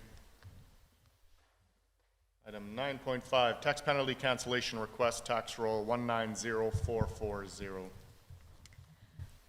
Good morning, Council. This property owner has made a request to Council to cancel tax penalty and interest owing from January 2018 to December 2023. The property owner took possession of the property in March 2017, at which time there was a tax balance owing of $4,092.46, which is equal to the 2015 and 2016 taxes that was inherited from the previous owner. The property owner has been able to pay $1,000 towards property taxes since taking possession in 2017. In subsequent years, tax arrear letters were sent out to the property owner, and attached is a breakdown of the yearly outstanding property taxes and penalties. So in total, annual taxation that's owed is equal to $9,747.68, and penalty plus interest would be equal to $13,390.19, adding up to a total of $23,137.87. The property owner contacted the city in writing on October 27, 2023, seeking assistance with setting up a tax payment plan and or request cancellation of the penalty and interest outstanding. Prior to submission of this request for decision on November 9th, an email was received from ATB Bank advising that a bank draft for the full amount of the $23,000 owed by the property owner was mailed to the city. ATB was not aware of the extent property taxes were overdue. This payment was sent because ATB had an interest in the property. The property owner has now been encouraged to set up a monthly tax payment to help minimize the reoccurrence of the situation in the future. It should be noted that lawyers handling the house sale processes are responsible to clear up any outstanding taxes prior to transfer of the land. And I welcome any questions. Thank you. Councillor Billingsley? Just for clarification, is administration looking for us to make a decision on this? And if so, the case, this is in committee of the whole. Should that not be a regular council item as opposed, because we can't make decisions in Cal? It's in committee of the whole because the decision is to just accept as information. If council wants to add it as new business, then they can. But according to this, to remove the penalties, is accept the request to remove the penalties. No, and I see that, but the way it's written, City Council accepts the request to remove the penalties on tax roll as information. So does that mean that if we approve this, that administration now can relieve, or do we need to? It would have to go into new business and it would be a Okay, motion so of we council. will not, that was my concern on all this. Yeah, Okay, no. thank you. No, it has to be a direction of council. Absolutely. Yeah. Anything further? Councillor Aberley. Thank you, Mayor Gandam. I move that City Council accepts the request to remove the penalties on tax roll number 190440 from January 2018 to December 2023 in the amount of $13,390.19 as information. Moved by Councillor Aberley. Any other questions? Councillor Billingsley. Thank you. Just for clarification, so nothing will be done until this is moved into a regular council item? Yep. Thank you. Councillor Nielsen? No, I'm good, thank you. Okay. Move to accept as information. Those in favor? Carried. Thank you. Item 9.6. Question, please? Sorry, go ahead. Thank you. Following up on Councillor Billingsley then, so is it incumbent upon this council to bring it into new business, or is it incumbent upon administration to bring it into new business? It's up to council if whether or not they want to move forward on it. As it stands right now, we've accepted as information. Nothing further will be done unless council adds it to an agenda. Nothing further will be done. We're accepting the request only. Okay, thank you. I'm good. 9.6, 2023 Quarter 3 Financial Report. Good morning, Council. This report aims to provide a comprehensive overview of the city's financial performance and key highlight for the third quarter of 2023, ending on September 30th, 2023. So all of the attached reports have been updated for in-year council motion up to the November council meeting, but the actual results is only up to September 30th. Just wanted to make that clear. As of September 2023, revenue is aimed at $31,767,533, which is about 79% of the budget. Expenses was $24,572,265, which is equal to about 61% of the budget, which means at that time there was $7 million of surplus. However, there is still Q4 that's left to be spent, so that does not represent year-end surplus. I just want to make that clear.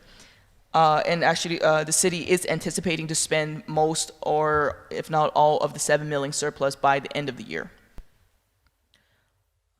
Capital purchases and sales. The city has spent $2,437,048 on capital projects as of September, with funding by grants of about $2,423,000 from reserve, $9,000, and $4,000 from current year taxes. Investment balances. The city's investment had a market value of $8,670,537 as of September 30th. This is composed of $3,708,718, which is committed toward future payoff of liability relating to the landfill, and another $4,961,819 in general investment. There is a decrease in the investment balances market value since June, predominantly due to market influences such as inflation, high interest rate, and global events. Note that the majority of the city's investment is in fixed income with guaranteed principal, so that means our principal will for sure be guaranteed. On grant update, note that the city is currently in the process of applying for several grants, including the Canada Summer Jobs, Regional Economic Development, Federal Enabling Accessibility Fund, and we're also working with the Spray Park on helping them apply for grants as well. Amount of grant approved and received per agreement was about $1,658,000, of which we have $66,000 that we have to build out, that we have already met the condition for. We just have to build them out. And then there's also $8,823,619 of reoccurring grants. So that's your MSI and your Municipal Sustainability Initiative, which will become the new funding agreement in 2024, and also your gas tax fund, or Canadian Community Building Fund. To date, we have received and haven't spent yet $1 million, and we can still receive another $2 million from those two grants. Furthermore, the city and the county of Wetaskiwin are working on agreement related to the 2023 Intermunicipal Collaboration Framework. As to reserves, the city currently has a reserve balance of $17,895,940. This includes $283,355 in reserve held on behalf of the library. So $3,788,703 of the reserve have been previously committed toward existing projects, and at least $14 million is currently uncommitted. This does not include any 2024 items. Notice that the increase to the reserve balance is primarily due to collecting on the sale of Southeast Industrial Land, which is equal to $1,124,427, and the entire amount received was transferred to the Land Sales Reserve.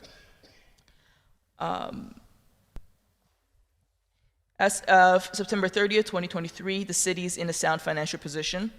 Taxation has been complete for the year, and majority of the potential revenue have been recognized. There are just a couple of more grants and sales, utilities, that kind of things that haven't been recognized yet. Operating expense and the majority capital projects are on par to meet the amount allocated in the 2023 municipal budget. And we will be looking to provide the fourth quarter financial update as part of the 2023 audit. Is there any questions? Good. Looking for a motion to accept his information, please. Mr. Mayor, I would move that City Council accepts the 2023 third quarter financial report for the period ended September 30th, 2023 as information. Moved by Councillor Elliott. Any discussion? Councillor Blatz. Thank you. Through the chair to administration, just anybody that can maybe shed light on this. Under our grant status, there was a grant project that was approved by the Minister of Health for peer support and mental health, and it was $19,118, and it says that the amount received and unspent is the same amount, meaning we haven't spent that money. What was that intended to be for? And do we have a plan in place on how we're going to spend that grant? Sorry, can you just clarify exactly which one you're talking about? Yeah, so I'm under the grant status update to September 2023 portion, and it is the first grant on the list. Oh, the peer support and mental health one? Yeah. Okay, yes, that does mean that we have, per the agreement, we have 19,000. We have received that entire 19,000. Sorry, 19,000, but we just haven't spent it yet. I'm not entirely sure what it was dedicated toward. Yeah. Through the Mayor to Councillor Blatz. That's a grant that both our bylaw and Wetaskiwin Fire Services work together to receive. And they will be putting on or bringing in some speakers around mental health in 2024. All right, thank you. Councillor Elliott. Thank you, Mr. Mayor. I sent a question to administration on the weekend regarding the Public Art Fund of about $182,000. I asked about the $50,000 that I thought was put aside for some kind of a structure in the center of the roundabout. Can you tell me the status of that $50,000? Because I don't ever remember us allowing that not to be kept for that purpose. Through the chair to Councillor Elliott, this was reported back to council when you were not on council, but that money was never secured. And the $182,000 is all the council contributions since then. So it opened it up. It was not dedicated to the roundabout, but it could be used for anything in the city. So it's been spent then? No, it was never carried forward. So it went into general revenues, which would have gone in, if a surplus year would have gone into reserves, general reserves. Into general reserves. Okay, thank you very much. Thank you, Mr. Mayor. Anything further? Motion is to accept as information. Those in favor? Carried unanimously. Item 10.1, Wetaskiwin FCSS Board Appointments. Councillor Nielsen. No, I was going to preempt that if I could. Just Sorry? A quick question. Sure.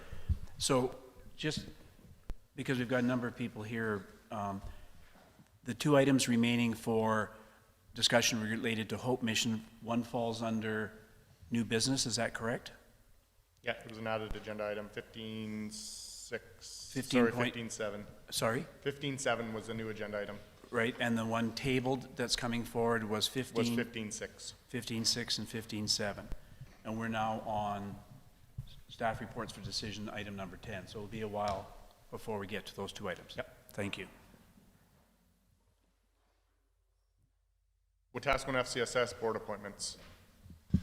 Good morning, Council. I have a report.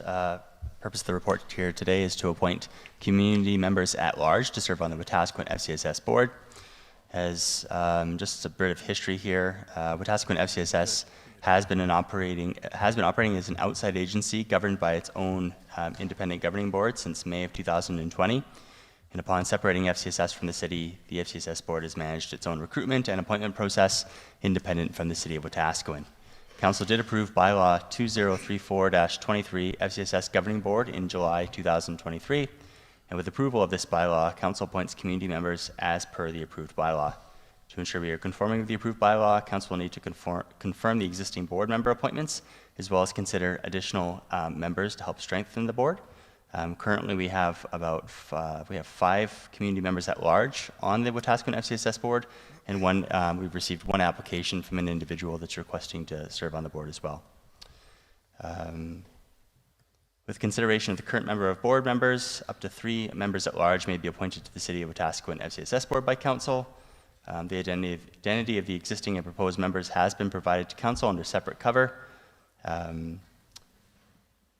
Just a note on the board member requirements, the board is to consist of a minimum of 5 members with a maximum of 10 members.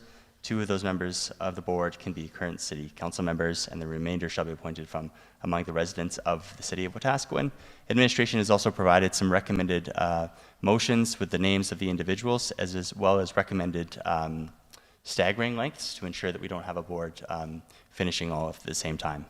With that concludes my presentation, and I can answer any questions council might have. Councillor Blatz. I move that City Council appoints Wendy Hoyle to the Wetaskiwin FCSS Board with a term ending December 31st, 2025. Moved by Councillor Blatz. Any discussion? Ready for the question? Those in favor? Carried. I move that City Council appoints Jamie Park to the Wetaskiwin FCSS Board with a term ending December 31st, 2025. Moved by Councillor Blatz. Any discussion? We're ready for the question. Those in favor? Carried. I move that City Council appoints Gail Hansen to the Wetaskiwin FCSS Board with a term ending December 31st, 2025. Moved by Councillor Blatz. Any discussion? We're ready for the question. Those in favor? Carried.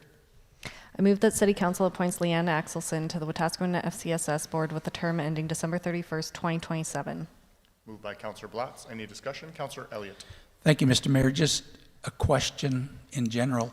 If we're going to stagger the terms, we have some going in, some their term expires in the 2025 and the rest in 2027. Would we not want somebody in 2026 if we're going to have overlap, because that only allows an overlap of 2 members? Thank you.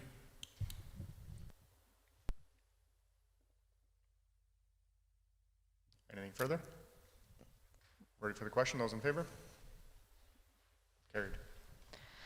I move that City Council appoints Kat McCallum to the Wetaskiwin FCSS Board with a term ending December 31st, 2027. Moved by Councillor Blatz. Any discussion? We're ready for the question. Those in favor? Carried. I move that City Council appoints Robin Questner to the Wetaskiwin FCSS Board with a term ending December 31st, 2027. Moved by Councillor Blatz. Any discussion? Go ahead. I just wanted to point out that this is a new applicant that we haven't had before, and so I just wanted to say that it's nice that we got somebody new that wanted to serve on FCSS, and somebody that is really excited to be a volunteer in our community. So just wanted to point that out. Thank you. Ready for the question. Those in favor? Carried.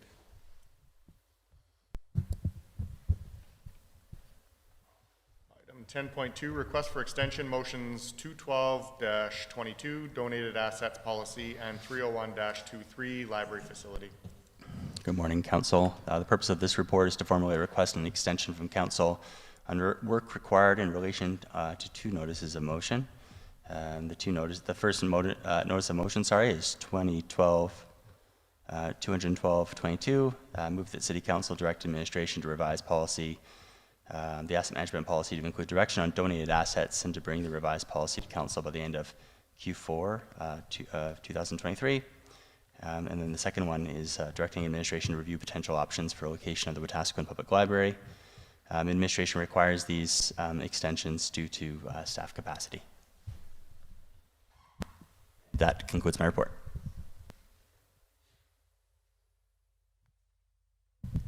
Councillor Billingsley. Thank you. I move that City Council approves an extension to motion 212-22 from Q4 2023 to Q2 2024.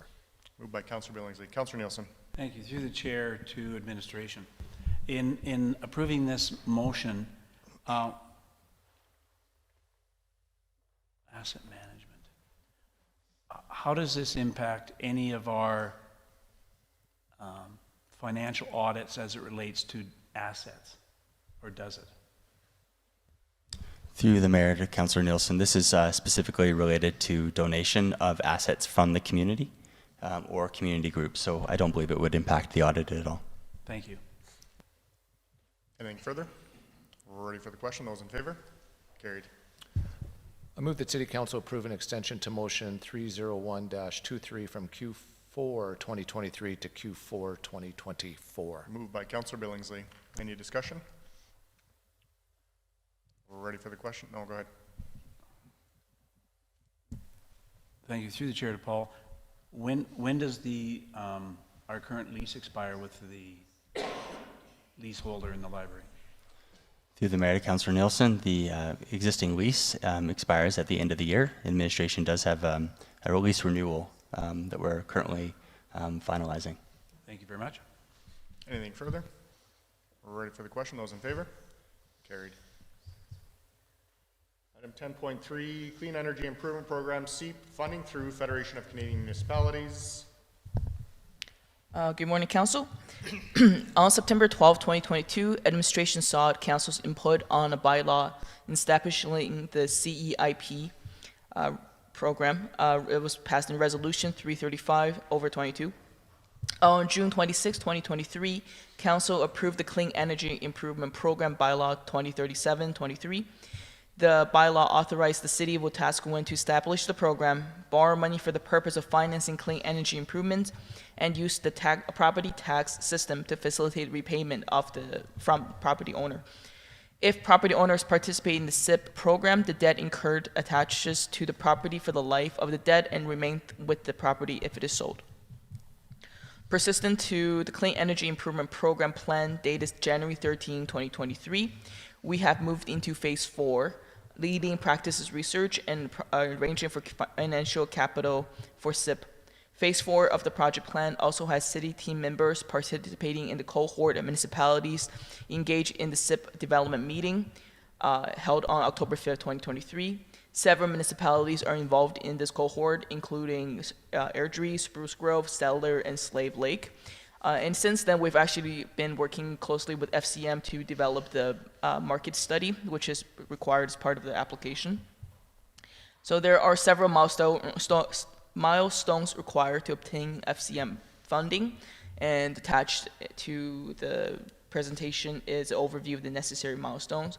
So there's the passing the bylaw, market study, that's where we're at right now, prelim application, which FCM will help us with, full application, then a detailed program design, sign the agreement with FCM, sign the MPA, finalize the financial agreements, finalizing the program, and then market and launch the program. To proceed with SIP, administration is required to complete and resubmit and submit a pre-application to FCM to determine if the proposed project qualifies. A full application will be necessary if the project qualifies. CEF funding is available for various steps of the project alone or through capital loan and grant options. Administration proposes applying for the capital program loan and grant funding identified. This funding may be requested at any stage of the program, and applications are accepted throughout the year until annual funds are exhausted. If exhaustion of the annual funds occurs, new applications are deferred to April 1st of the following fiscal year. For reference purposes, I did attach the CEF application guide. Completion of the CEF application for financial capital gets our community one step closer to sustainable living practices. So attachment 1 is the Clean Energy Improvement Plan dated January 13, 2023. Attachment 2 is the CEF application guide, and attachment 3 is the bylaw that was passed. With respect to bylaw 2037-23, in early October, administration was made aware by FCM that the grant would only cover residential funding. It was estimated by AB Muni that the non-residential funding required would total approximately $4.5 million over 4 years. If council wants to keep this group as an eligible party in the bylaw, the city would need to find alternate funding for them. I welcome any questions. Councillor Aberley. Thank you, Mayor Gandam. I move that City Council directs administration to proceed with the pre-application and subsequent full application necessary to apply for FCM Capital Program loan and grant funding in the amount of $3 million in support of the Clean Energy Improvement Program, CEIP.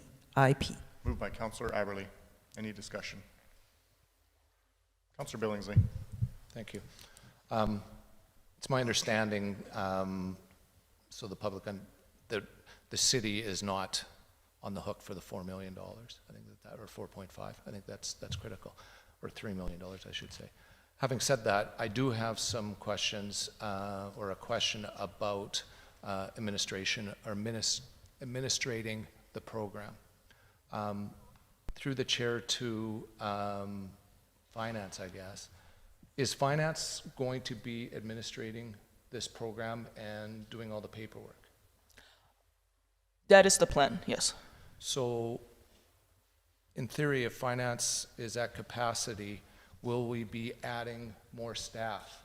And if we're not, what are they going to be dropping off their plate to take this on? Through the chair to Councillor Billingsley, this has been put on the plate of the taxation clerk, and as this person is the one sending out the tax bills, doing all of the collections, etc., it would take very little extra time because she's already processing, and it goes on the taxes. So it's not going to be overly onerous, and it It was dependent, we did calculate it based on the maximum that AB Munis told us we would likely get in our community, and I think it was just a dozen.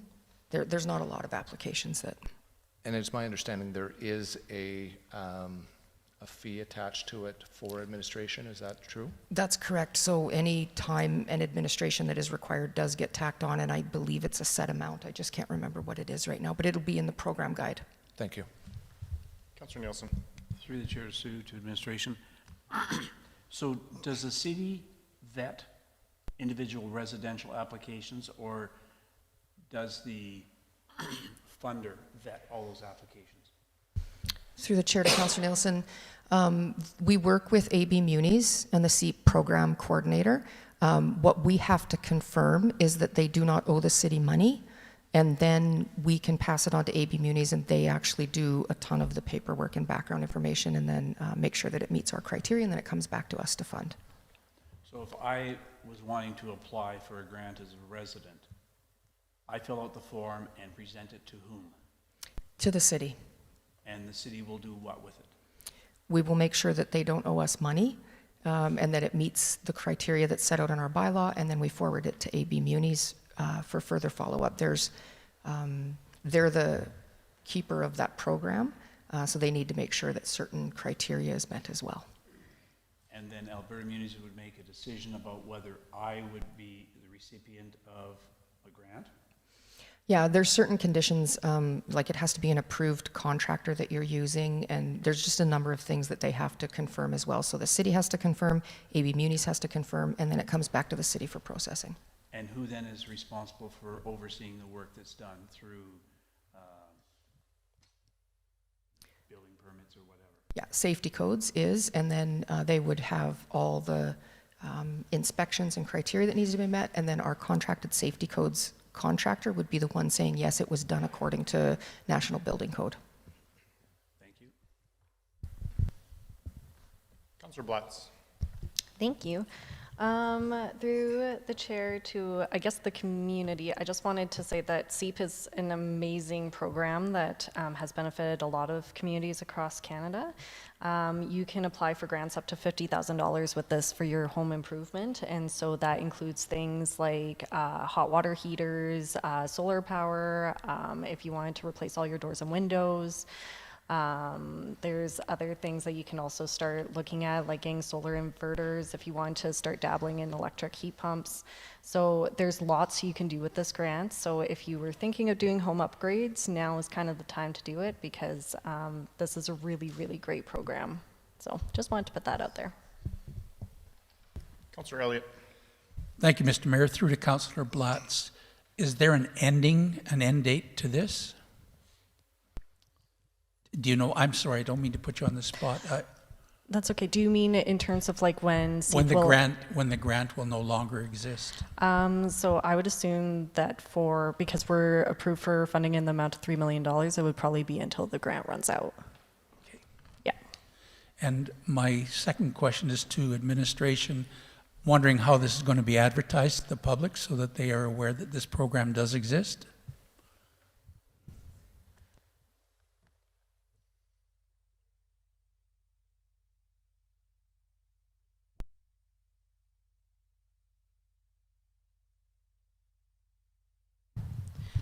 So it will be advertised on our website, social medias, internal communications between departments involved, and community buy-in. So I'm assuming it'll be on the website and on social medias. And what about the local newspapers? Yes, that too. Thank you very much. Anything further? We're ready for the question. Those in favor? Carried.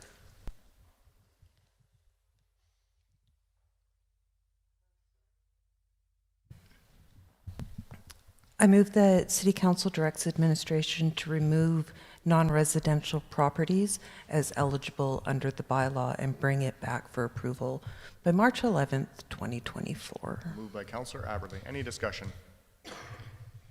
Go ahead. Can I get an interpretation and bring it back for approval? Well, if there's a change to the bylaw, we would have to approve that. The recommendation would then be to approve it. We're not pre-approving here. Correct. Thank you. Anything further? Councillor Blatz? Thank you. Through the chair to administration, once this is brought back on March 11th, let's say that it does pass, how long after that would we be able to start accepting applications? Would that be this year, or would we be looking at next year? So according to our discussion with FCM, they're saying that January, sometime in Q1 2025 is probably the earliest. Excellent, thank you.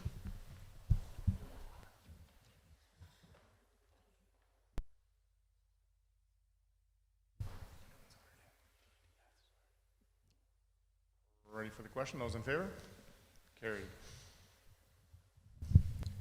Item 10.4, Annexation Exemption Agreement Approval. Thank you, Mr. Mayor and Council. Typically, the county is looking for an exemption to annexation. Typically, a municipality will initiate annexation through criteria in the intermunicipal development plan and municipal development plan. When a property becomes serviced by the city, that is typically the time that we would annex those lands. The county of Wetaskiwin has had water for quite some time, and that process was not initiated. In the recent past, they have hooked up to the wastewater system, and so the county is looking for assurances from City Council that they will not be annexed. And one of the main criteria is that as long as they are exclusively and primarily used for county facilities, we do need council's approval for this. The mayor and city manager can sign once council has agreed to this exemption. I'd be happy to take any questions. Councillor Aberley. Thank you, Mayor Gandam. I move that City Council approves the signing of the Annexation Exemption Agreement with the County of Wetaskiwin, number 10. Moved by Councillor Aberley. Any discussion? We're ready for the question. Those in favor? Carried. Item 12.1, Records Management Bylaw number 2046-23.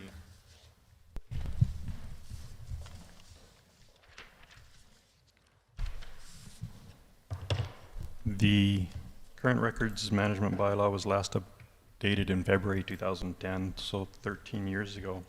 This draft bylaw now recognizes that information is an asset and to be managed by the city. This draft bylaw also identifies the need for a strategy to manage records throughout their entire life cycle. Administration is currently working on a records retention schedule with policy and procedures to ensure compliance with current legislation. This is needed for the City of Wetaskiwin to manage our records in compliance with legislation in order to reduce risk, support effective decision-making, and promote accountability and transparency. The revised records management bylaw supports improved governance within the city and is aligned with the practice of other municipalities. So in addition to the revised record retention schedule that's currently being developed, a records and information management strategy is underway and being worked on as well. That's the report. Open to any questions.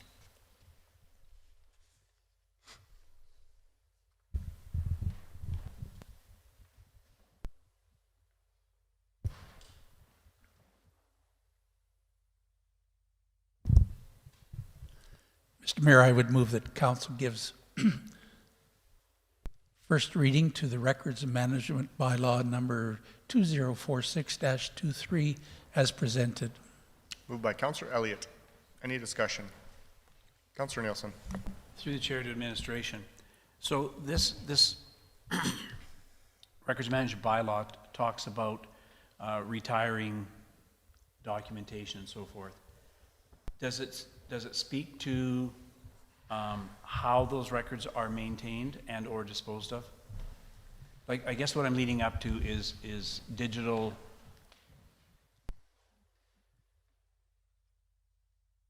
the implications related to digital storage of data and so forth.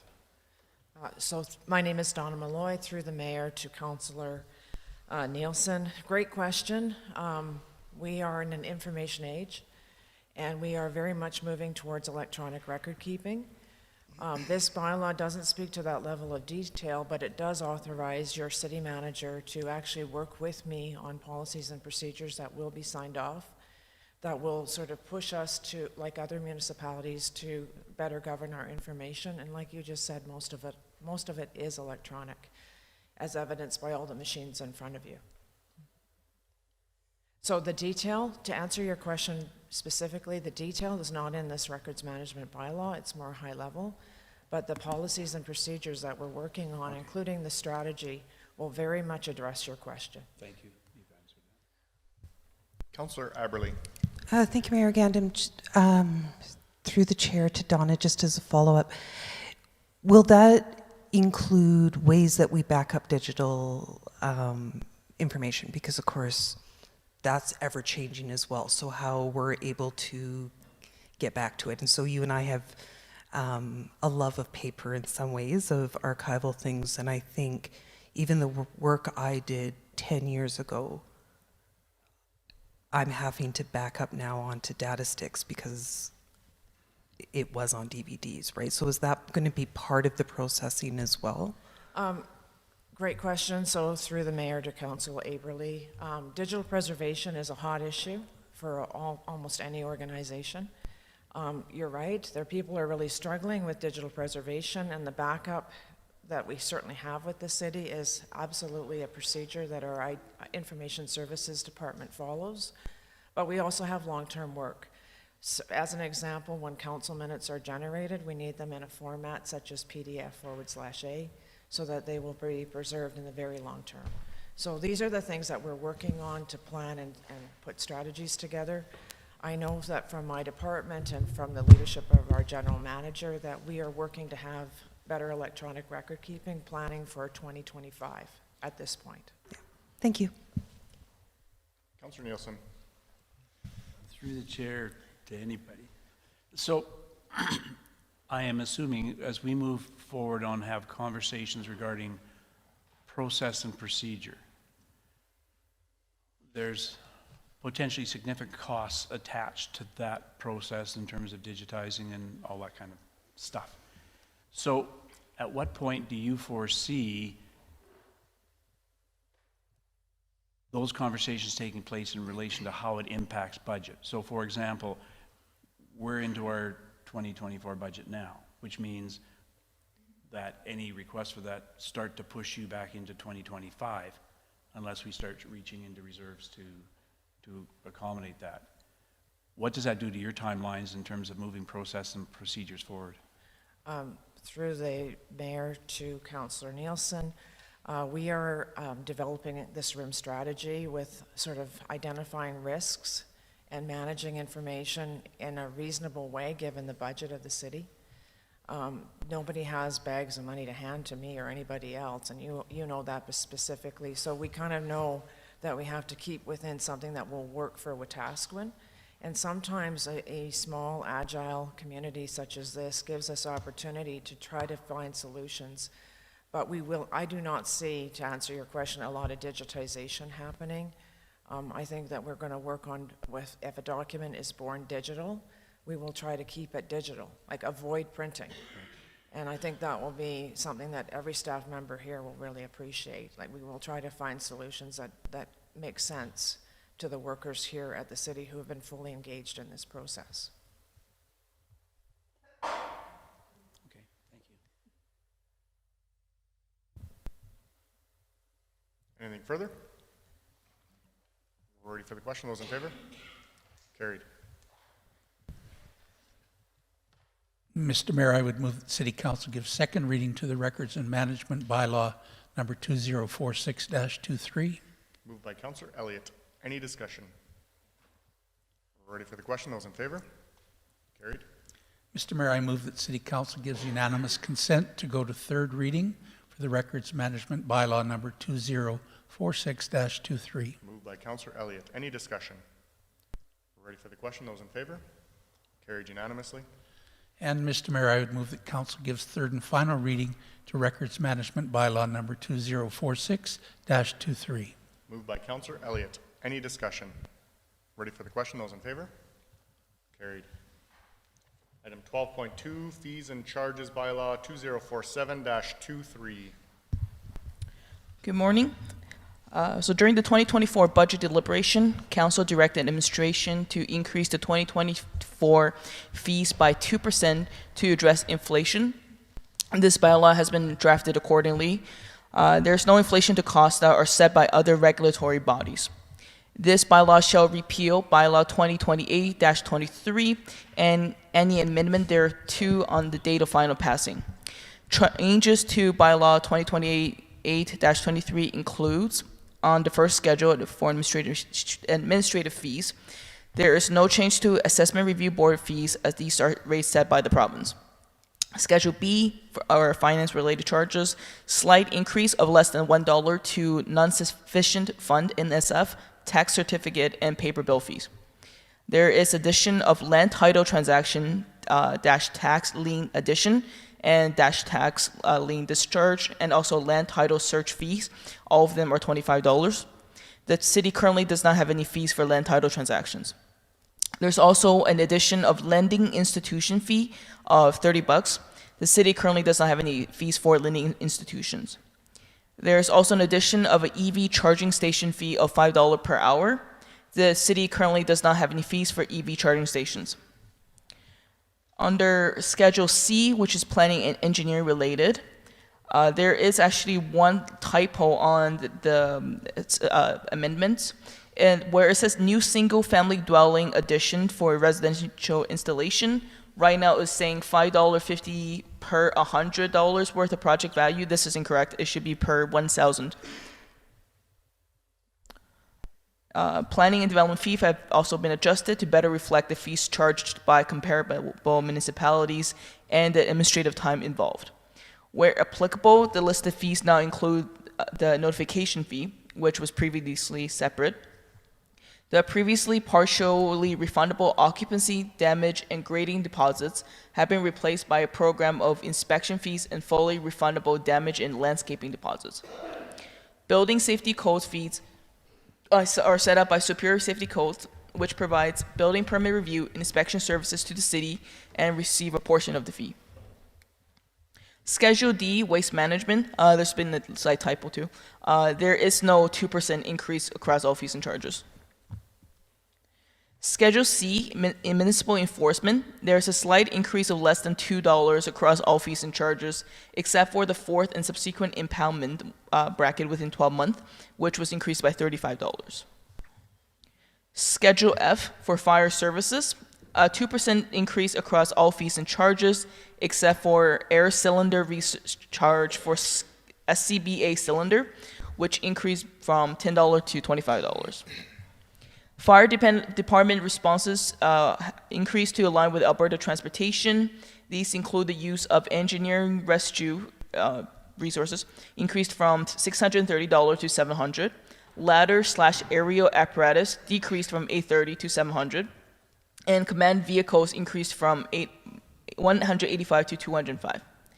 The following fees and charges were removed: failed to report, fire pit permit, fireworks fines, fire pit fines, conduct activities that may cause a fire, provide misleading/incomplete/false information, interfere with persons authorized by bylaw or Safety Codes Act, damage or destroy fire department properties, plus replacement cost, falsely represent as a fire service member, interfere with fire service equipment apparatus, enter boundaries established by the fire department, and address is not visible. As well, we did include a note in the amendment saying that any secondary and tertiary calls will be charged at the equipment usage fee. So that has been added on there, but the rate that has already been set for secondary and third, it's already calculated for cost recovery. So I just wanted to bring that up to council's attention when you guys are determining. Schedule G, recreation, increase of 2% to a majority of the fees and charges, except for the following, which increased by 9.1%. And those are prime time ice rentals for local youth, non-local youth, and non-local adult.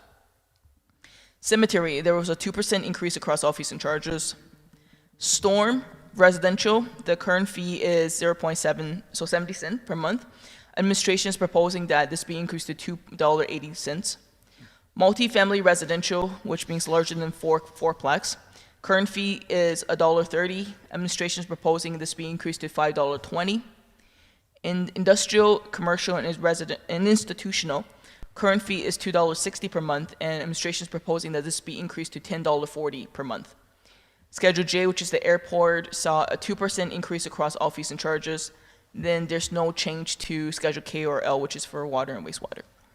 So there is 4 appendix to this RFD. The first one is the 2024 fees and charges bylaw. The second one is the 2024 fees and charge bylaw showing the 2% inflation. And then also, because council was interested to know, the Appendix C is 2024 fees and charge bylaw without the 2% inflation increase. And Appendix D is the 2023 fees and charge bylaw. I welcome any questions. I move that City Council gives first reading to fees and charges bylaw 2047-23 as presented. Moved by Councillor Billingsley. Go ahead. Thank you. Through the chair to administration, a few years ago we had talked about cost recovery. That was sort of a goal or a guideline, I guess, to set the different fees and charges. Is that still a target? Through the chair to Councillor Billingsley, it is. In some cases, we don't review them every year, we'll alternate. So we did look at the planning and development fees this year, and compared to the amount of time that it takes, we can confirm that that is cost recovery. Some of the other ones, will fall in subsequent years, but we can't do all of them in one year.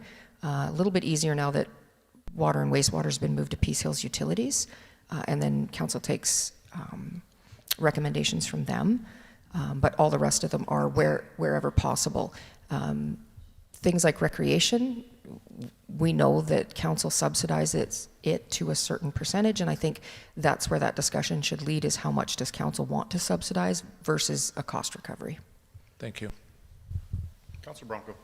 Thank you, Chair. Through Sue, we're going into a waste new collector in the spring. Does that mean with new services being provided, we're going to increase our waste pickup in the spring? If we have recycling, months ago we were told we would have no increase in the waste pickup because we sold our services or contracted it out, and it was a lot cheaper than what we were doing for, so it'd be no increase to our waste pickup. So come spring, when we have new recycling, are we going to have an increase in our waste, or is this set for 2024? Through the chair to Councillor Bronco, the increase was a request of council just to consider there, and as per the report that Rachel just gave, there will be no increase to waste collection. In the spring, we will be adding on compost collection, no increase. And then as soon as extended producer responsibility legislation is finalized, we will be adding on curbside recycling, no additional costs. Thank you. Councillor Nielsen. Thank you. Through the chair to administration. I guess I just have some concerns with regard to Schedule F, fire services, and the following fees and charges were removed, and there's a couple that stick out to me. One, provide misleading, incomplete, false information, interfere with persons authorized, damage or destroy equipment plus replacement cost, interfere with fire service equipment, and enter boundaries established by the fire department. So as we drop all those, does that mean there's no penalty or condition? Through the Mayor to Councillor Nielsen, they were removed from the fees and charges bylaw. However, they were included in the fire services bylaw. So our ability to continue to fine provide fines for those activities still exists. That's good. Thank you so much. Councilor Bronco. Thank you, Chair, to Sue again. Sue, I'm just looking at that. I can't, oh, here we go. Joe, your mic. Sorry again. We had the ladder, our fire department, use of our equipment, and we kind of decreased it, correct? Some items were cheaper now. Why would we do that, not just leave it the way it is? And are we regulated to charge so much per piece of equipment? Or when we set this up, was it our setting, or was it government rates? Through the chair to Councillor Bronco, it was noted in the report that some fees are set by the government and we couldn't increase them. Okay, thank you.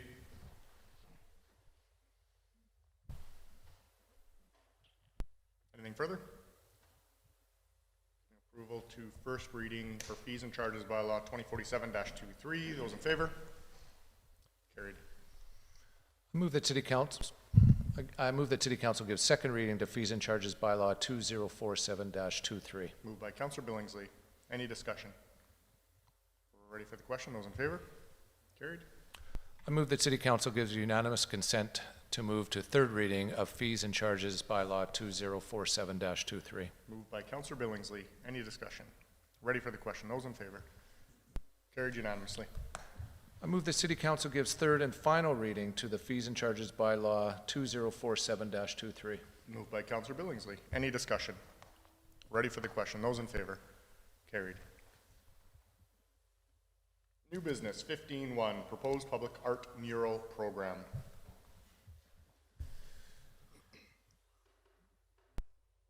Councillor Blatz. Sorry, before we do that, can I add an item to new business, please? Sure. Thank you. Can I add derelict properties?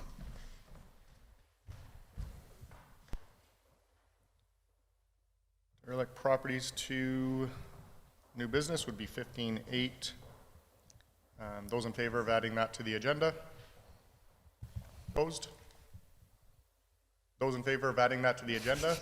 Carried. Anything further? You. Okay. 15.1, proposed public art mural program.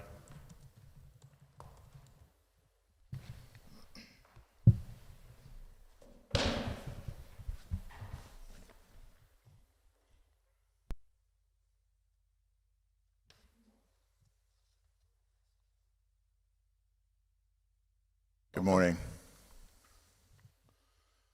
Here this morning as administration is seeking feedback and direction from council on the development of a public arts mural program through the Public Art Fund and also through the Community Art Committee. Recent discussion with council at the November 14th meeting asked administration to explore this program.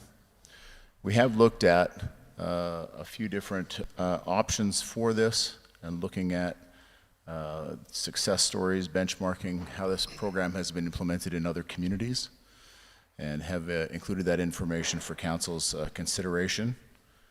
Looking at opportunities for downtown beautification, as well as enriching the vitality of the downtown area. There are a few different themes that could be pursued, but long and short, aside from the presentation that you received in your council package, we have also reached out to organizations that have implemented this in their communities and have identified potential costs associated with this. We identify that mural program through the STEP Public Art Program typically would range with setup fees and costs associated. A mural would be about $42,500, or if you're engaging artists in a strategy where you're doing multiple projects in a single year, the cost would be in the range of $68,500 per year. We note that there is funding available through the Public Art Reserve, but the timing of this presentation to council specifically relates to application deadlines for grant programs that support 50-50 opportunity for a mural program to be implemented. And that application deadline through the provincial program is December 20th. So with that, I will leave it with council if they have any questions. Mr. Mayor, I would move that City Council directs administration to create and launch a public art mural program starting in 2024 in coordination and support from Community Arts Committee. Moved by Councillor Elliott. Any discussion? Go ahead. Thank you, Mr. Mayor. I'd just like to thank Vern and Rochelle for this report. It's very positive, and I believe very strongly that if we had some murals and some different art in our community, that it certainly would add to a positive aesthetic view of our community. Thank you. Councillor Billingsley. Thank you. Through the chair to, say, administration. In this report, we talk about, or you talk about murals. Earlier this morning, we had talked about that there was money for some form of public art at the roundabout. And I'm just wondering, in this, is there a separation of public art and murals, or are they one and the same, or could there be art with no murals, or could there be murals with no art, if that makes sense? Correct. Murals definitely fall under the broad category of public art. Okay. And so whether you're looking at a sculpture project or things of that nature, definitely would all be all-encompassing. Thank you. Councillor Nielsen. Thank you. Through the chair to Vern. You said you were looking for some feedback. So I guess my feedback isn't related to themes. And while I don't disagree with the themes that are identified here, I wonder if there isn't an open category that may be outside of the three functions that are identified here. I think artistically speaking, when you're talking to accomplished artists, of which I'm not, is they come forward with their own identities and their own visions of how to create something, and it may not fall within the themes identified here. I'd like to see a fourth category called open, and whatever the committee is can determine whether that meets an acceptable criteria moving forward. I think it just broadens the opportunities for artists. Thank you. Going to make an amendment to the program to include number 4 open under themes. I'd be happy to do so, Mr. Chair. Okay, to the amendment. Question, those in favor? Carried. So we'll add 4 open, please. Back to the motion, Councillor Bronco. Thank you, Chair. Is there a limit on how much we're going to spend on this art? Is there a peak? We got $70,000 for how many murals? We have 10. We're going to go 700,000, or we're going to use the percentage from construction or whatever projects we do? Through the chair to Councillor Bronco, at the instruction of council, I prepared this document. I am not going to be administering the public art program.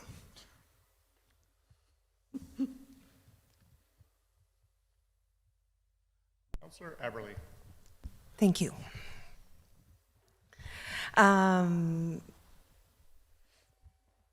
Through the chair to council, 2 things. One, I love this, and I do believe that art and creates motion, and it creates positive emotion, and it creates pride in community. And I'm just going to tell a short story. I'm sorry, but it's me. When I first received my job offer at my other job, my husband and I came. We had lived in large cities. We had done all of those things, and we really didn't think that we could live in a small town in central Alberta. And we came to Wetaskiwin, and the projects that Councillor Elliott was talking about, the murals that we saw, we still had the flower vases, or not the hanging flower pots. There were the bird houses everywhere, and it really was one of those of many things that attracted us to come to Wetaskiwin. And so I love the idea and I love bringing it forward. So thank you, Councillor Elliott. In my background, I would like to make another amendment, if possible, to number 1. I would say, I think I would like it to say Indigenous and other local heritage, because we do have a long storied, under themes, we do have a long and storied history of Wetaskiwin that includes Indigenous heritage, but also settler heritage and new immigrants and things like that. So I would like to change the wording. To what? I said it before, Indigenous and... local heritage? Yeah, local heritage. Okay. To the amendment. Anything further? We're ready for the question. Those in favor? Carried. Go ahead, Councillor Elliott. Thank you, Mr. Mayor. I just, the reason I asked about the $50,000 that was put away for the centerpiece at the roundabout was I was wondering if people were coming forward with proposals for murals or sculptures, if maybe they came forward with something that might be used in the roundabout as well. So that's why I asked the question earlier. Maybe we can merge the two and get some ideas for the roundabout as well at the same time. Thank you. Councillor Billingsley. Speaking to that, I'm wondering then if we don't need to direct administration to get something done at that roundabout. I mean, You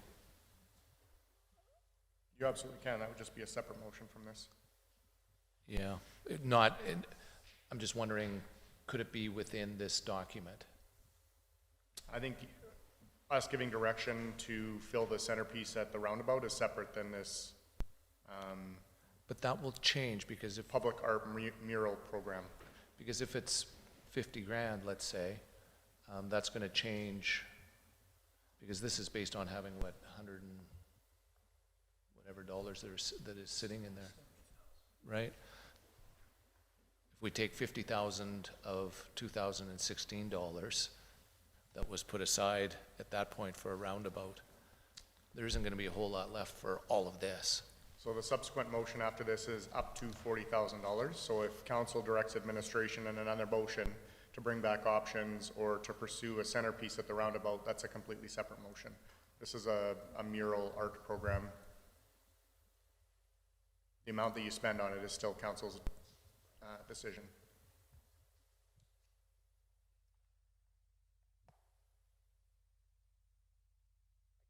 Sorry, I guess my concern is if having it outside, and if we allocate $50,000, let's say, for the roundabout, we're really cutting this down to very little to nothing.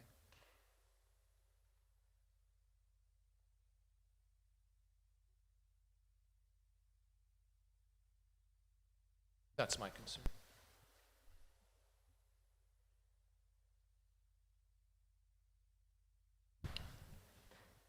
Mr. Mayor, I don't see that as two separate projects. I mean, I see that as two separate projects, that there's funding for murals and there is funding for the centerpiece. Yeah, that's what I said. But my thought was maybe some concepts that came through with the murals or the sculptures might be able to carry over into something we might put in the roundabout. Yeah, Councilor Bronco. Thank you, Chair. A question. As much as I love art and everything, but is this a real priority to our community when our roads are falling apart? And this, it's a wish list. Is it good? We don't know. Does council is picking the site where this is going to go? Is council picking the artist or what the design is? I think there's more. It's a wish list. I'd love to have it, but is it a priority for us in our community? I don't think so. Thank you. Councillor Aberley. Thank you, Mayor Gandam. Through the chair to council, I would say yes. I would say, would I rather have X versus Y? What are our priorities? What is life and death? We're not looking at this. We're looking at separate funding models. We're looking for grants, which is, again, taxpayer money up a level or two, using that. But we do put money aside for this, for creating a community that is collected, creating a community that has pride, creating spaces that people are more comfortable being in. And it's not, we have set money apart or aside for roads and the things that we need to do for roads. And I don't see saying filling a pothole and taking money out of money we have put aside for art or bettering the feeling and the impression of our community. I don't think we need one or the other. Both are building our community. So yes, I do think it is a need. Councillor Billingsley. Thank you. And it was a direction of council to allocate dollars towards this fund. And I guess I would say to you, Councillor Branco, is if you're against that, is then to bring a different motion forward to rescind that. But at this point, direction has been given to put money into this reserve. Understand. And it's been sitting there for a very long time. Any further?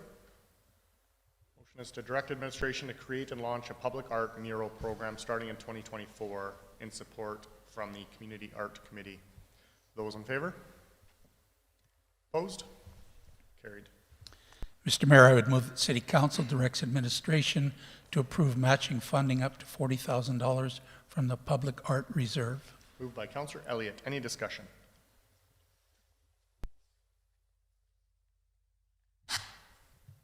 Ready for the question? Those in favor? Opposed? Carried. Mr. Mayor, I would move that City Council directs administration to submit an application for grant match funding to the Northern and Regional Economic Development Program by December 20th, 2023. Moved by Councillor Elliott. Any discussion? Ready for the question? Those in favor? Opposed? Carried. And with that, we are going to break for lunch. We will reconvene at 13:05.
All right, we are reconvening our regular council meeting of December 11th. We left off at 15.2 landfill and recycle center hours of operation. Good afternoon, Council. Administration is requesting approval on changes to the hours of operation for the recycle center and landfill just for the 2023 holiday season. As per our waste management bylaw 1980-20, the landfill will be closed on December 25th, 26th, and January 1st. And my apologies, there's a typo, that should say 2024. Administration is recommending that the landfill close at 1 p.m. on Friday, December 23rd and December 30th to align with the rest of city operations and to avoid some overtime costs. At the recycling center, since switching to operating without personnel, we've had to have someone usually come in on Sundays to clean up after the weekend. Christmas Day this year falls on a Monday, and so there will be no one available to do that. Administration's recommendation is to close the gates of the recycle center for December 24, 25, and 26, with personnel being on site on the 27th, to allow people to bring in their holiday recycling and available to clean up the site. And then a similar situation will happen over the New Year's statutory holiday, and we're requesting to have the gates closed on December 31st and January 1st. Communications will be provided to provide notice to citizens, and signage will be added to the recycling center and landfill if approved. If you have any questions, I'd be happy to answer them.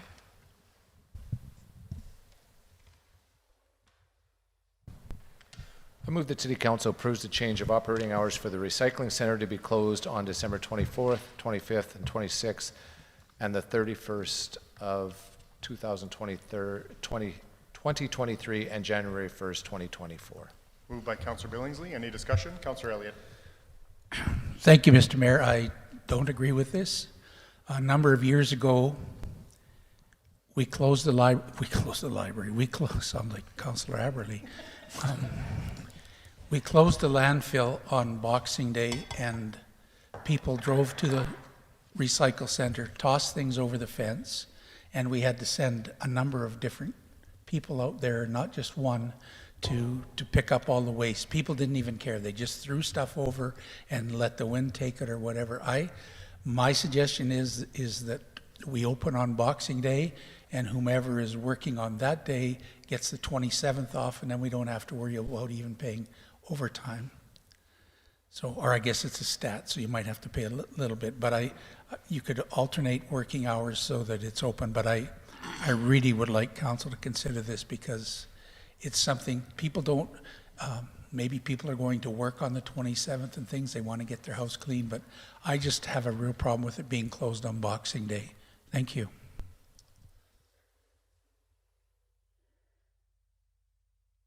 Go ahead. Through the chair to administration, what did we do last year for Boxing Day? Through the chair to Councillor Billingsley, this is exactly what we had proposed last year. And obviously, Councillor Elliott had some concerns. Did we see those concerns last year? Through the chair to Councillor Billingsley, every evening when people aren't there, there's a mess made or whatever, or on the weekends. So this would just limit the amount of mess to clean up if it was open while the personnel weren't there.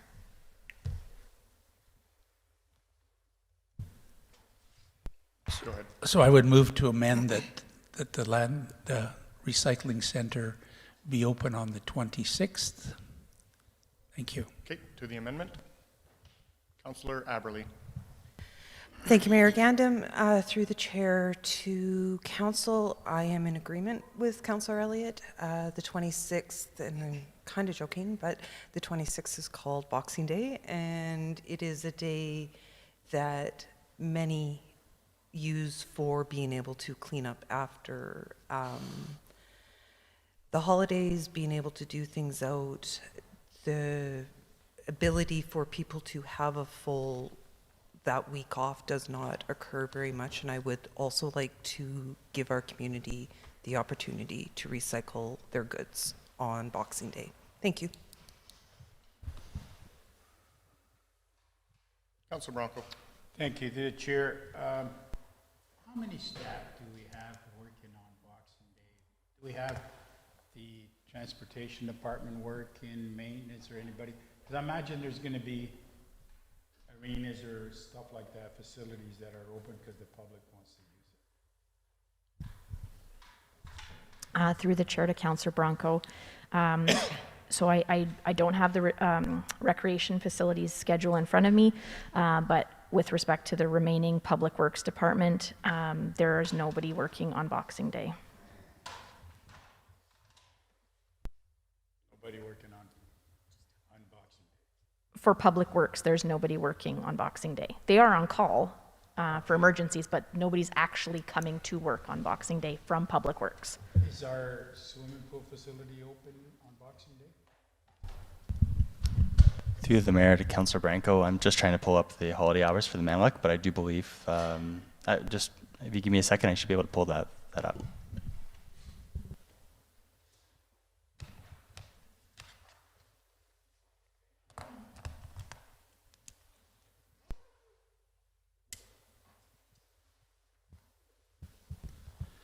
Mr. Mayor, just for clarification through to Kathy. Kathy, there is somebody who goes around and checks all the buildings each day, correct? Regardless of whether it's a holiday or not? Do we not have somebody that checks, like City Hall, to make sure everything's safe and secure?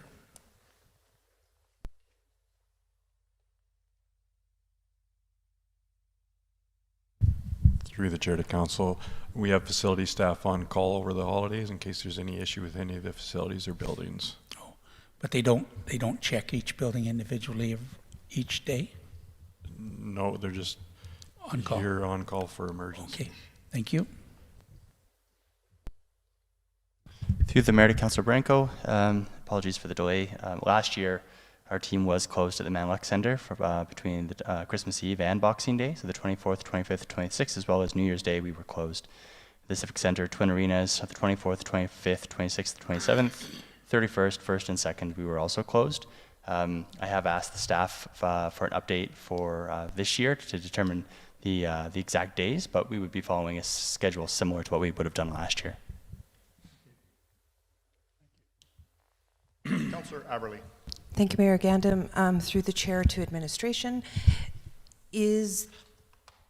on Boxing Day is not a provincial statutory holiday, so is it considered a stat holiday by the city, and would people working it be paid time and a half? Through the chair to Councillor Aberley, the city follows both provincial and federal, and so Boxing Day is a stat holiday.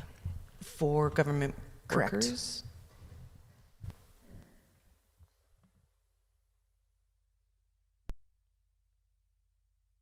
Councillor Billingsley.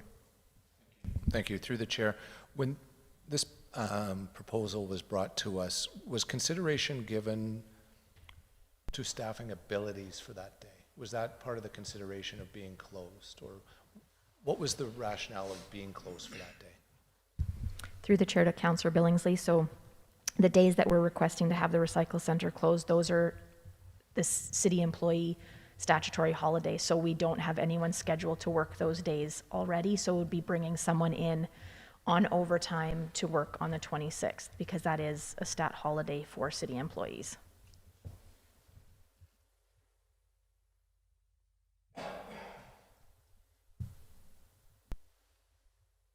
Councillor Nielsen. Thank you. Just a general comment, I guess, is we're in the people service business, and I, like Councillor Elliott, believe we have a large percentage of our population want to access a service on a given day for all the right reasons, and I think we should provide that service. So I'll support the motion or the amendment. Did the city receive any complaints last year about not being open on Boxing Day? To the chair, we did not receive any complaints last year. Councillor Bronco. The chair, so would this mean if it was, this motion was defeated, it'd be a total rewrite of everybody's schedule, like redo everything's schedule? Or is this for, how would you say it, enough lean time to get people to work on Boxing Day? Through the chair to Councillor Bronco, I believe with our human resources directives, we need to give, I think, 48 hours for a shift change, but our preference is to give 2 weeks' notice so that they can move around their own personal schedules. Thank you. Councillor Elliott. Thank you, Mr. Mayor. Also, I don't know if we'd have to pay a full day's overtime. Maybe somebody could just go in for 4 hours in the afternoon. I don't know. Maybe you'd have to be a full day, but I still think one day of overtime, or as I said, you give them the next day off in lieu of and still pay them time and a half for that day. You're not paying double time and a half. So, thank you. Councillor Bronco. Thank you, Chair. To my colleague, how about meeting 50-50, start at noon, close at 5, because it's Christmas Day the day before, and we had a few little parties, and to get up early in the morning. I don't think anybody's going to go at 10 o'clock to go deposit garbage at a landfill. Yeah, you guys take 2 hours to get out of bed.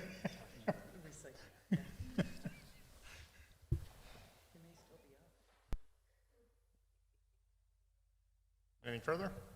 To the amendment of including the 26th as a workday. Those in favor? Opposed?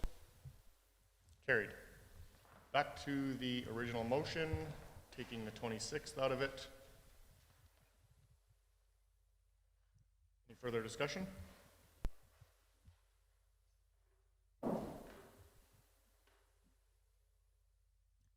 Ready for the question? Those in favor? Carried. I move that City Council approves the change of operating hours for the landfill to be closed at 1 p.m. on December 23rd and 30th. Moved by Councillor Billingsley. Any discussion? Councillor Nielsen. Thank you. Through the chair, I guess to Kathy, if we were to shut the landfill at 1 p.m. on the 23rd, does that have any kind of impact on contractors that even we employ to do garbage dumps or whatever? Through the chair to Councillor Nielsen, majority of our contractors, including our own, are Monday to Friday only. No impact. Very likely limited, if any contractors came in.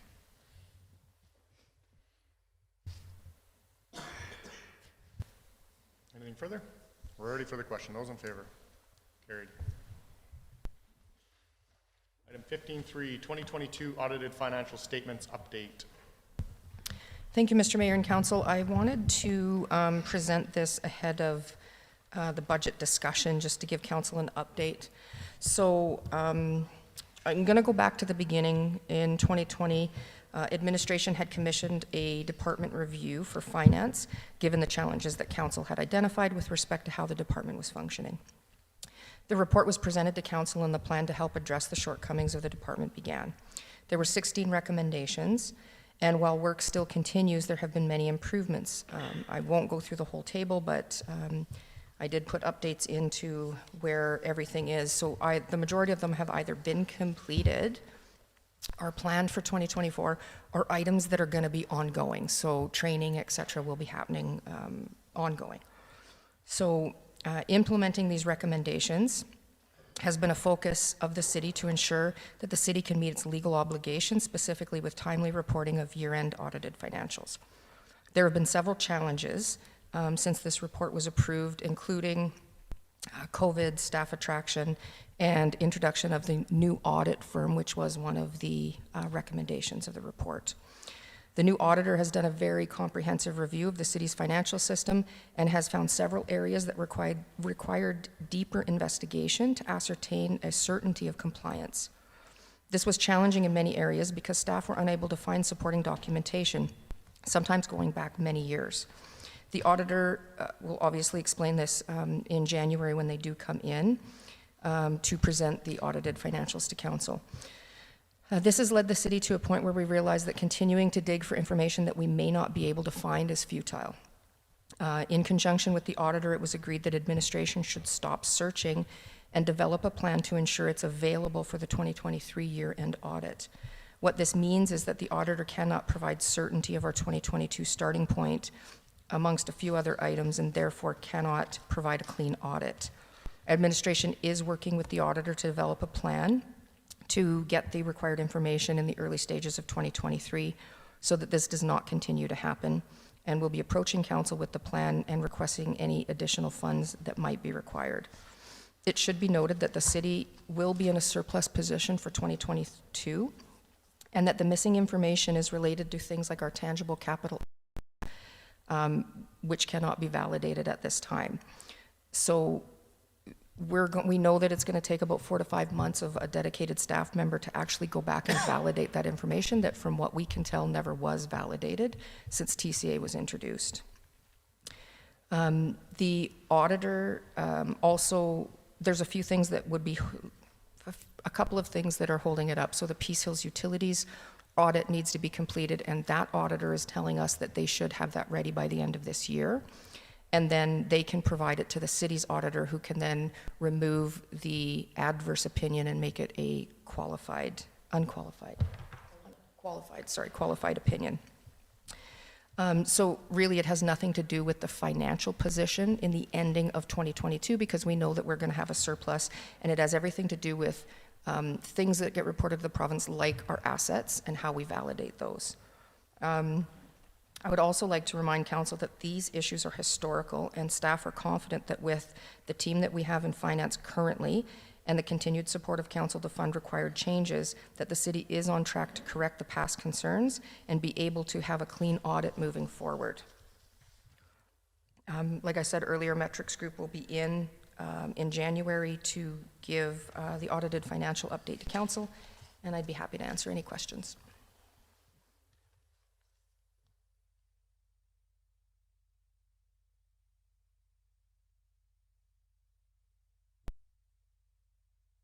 Councillor Aberley. Thank you, Mayor Gandam. I move that City Council accepts the 2022 audited financial statements update as information. Moved by Councillor Aberley. Any discussion? Councillor Elliott. Thank you, Mr. Mayor. I have some questions that I did send ahead of time.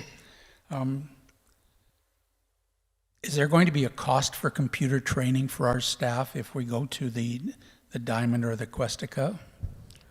Through the chair to Councillor Elliott, there is always budgeted money for finance and other staff that use the software to be trained in the software, yes. So are these brand new programs? We've had Questica for a while, but is the Diamond accounting software new? The Questica is fairly new, and staff have just in the last couple of years taken training on it. The Diamond, Rachel can correct me if I'm wrong, but that's the base, like the foundation of the it's the software. It's kind of like the foundation of the software, and then Great Plains is the software that we use for our financial system. Great Plains no longer has support. Is that? Sorry, I just want to, actually it's the complete, yeah. So Microsoft Dynamics is our enterprise resource planning, so that's our entire financial system. Everything's built off on top of that. Diamond is our tax and utility module, and also business licensing and enforcement, and specific to municipalities module built on top of that. And there is training budget for finance staff, but because of like the high turnover, a lot of our people are new. And what about Questica? Questica is our budgeting software. I know there's been training on it. It is a very, very actually cool and very complex software. I've had some free training with the Questica people. There's a lot of things we could do, but a lot of our staff isn't quite there yet, and I want to make sure that I'm personally there to support them before we can go further. Okay, just that when we purchased programs in the past, training was included with the contract when we signed on to those programs. That's what I was asking the question for. The training is included when you purchase a program. Any training after that, you would need to pay for, but it is worked into the staff budgets. Okay, and then why can't we have everything on one program? Why do we have Diamond and Questica? The reason yes, I'm old, yes, I've been here for a long time, but we have had a number of different programs in finance, and every time we've got one, Dale London will back me up, we get one, and it's going to be the best in the whole world. And then 3 or 4 years later, whoops, this one didn't work, we have to buy another one. And so this is why I'm asking, why we have 2 programs, if one is for budget and one is for the ongoing stuff. Why can't they be amalgamated? Through the chair to Councillor Elliott, we cannot speak for the decisions of the past, nor No, I know you can't. I'm just sharing with you. I have no idea why we have so many pieces, and so moving forward, we do know that GP is not being supported anymore, and so we are putting together a plan for council to consider a different software system, and I am sure a system that gets presented will hopefully do all of the required things that the municipality needs, so that we're not going off of several different platforms. Thank you.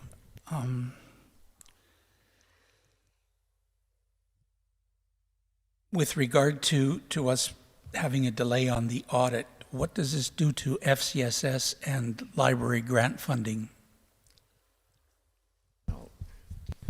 Through the mayor to Councillor Elliott, in regards with FCSS, administration did meet with the executive director for Wetaskiwin FCSS and the province. My understanding is there will be no impact to the city's FCSS funding because of these delays. We have not had the same discussions with the library, and I know that our finance department is currently working with the Wetaskiwin Library Board to get those statements filed. Okay, thank you. And just as an aside, Christine Hutchinson has been hired as a new library manager, which the library board is very happy about that. And the other question that I did ask Sue was about cross-training. Are all the people in finance going to eventually be cross-trained so that everybody's able to do some of the other person's jobs? Through the chair to Councillor Elliott, not everyone will be trained for every position. That's not feasible, but there will be people that are cross-trained for every position. Okay. Thank you. Thank you, Mr. Mayor. Thank you, Tyler. Sue, so you're saying in 5-6 months, so by May, we will have all the audits all set up, done? Through the chair to Councillor Bronco, no, I said we would need 4 to 6 months to clean up the TCA and validate it. The auditor, that we've created a schedule, he did indicate that we didn't have enough runway to get it through for the April 1st, but that they did believe that late June, early July was feasible.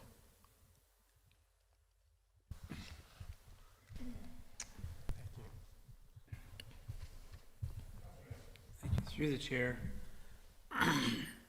to Sue, and it's follow-up to Councillor Bronco's comments. The 4 to 5 months to get the TCAs all sorted out, the capital assets. Typically, when do we start working on an annual audit? So typically, annual audit starts sometime in December. This is when we do the prep work, and then we don't actually start working on the numbers until halfway through January, just so that the departments can get all their invoices in. And usually audits are, like, from our side, the trial balance provided to the auditors by March, early March-ish, and then they will be able to finish their work sometime in June. So that's like the plan for most municipalities that I've worked with. The thing with the TCA right now is it's a balance sheet asset that holds a lot of history. So if from the very beginning it wasn't treated correctly, then there's going to be a lot of issues built into there, and that's why it takes so long to clean up. I guess what I'm leading up to, and it sort of diverts from the question at hand, but it ties together, is that are we already then anticipating asking for extensions on the 2023 audit? No, as of right now, I am optimistic that we will be able to meet it, with the caveat that there will be qualification on TCA for sure, because we would not be able to have that particular part of the audit completed on time. But we will, so when it comes to audit opinions, it goes clean audit opinion, qualified, which is saying that it's mostly clean except for certain parts that need to be worked on, and an adverse. So as of right now, I'm very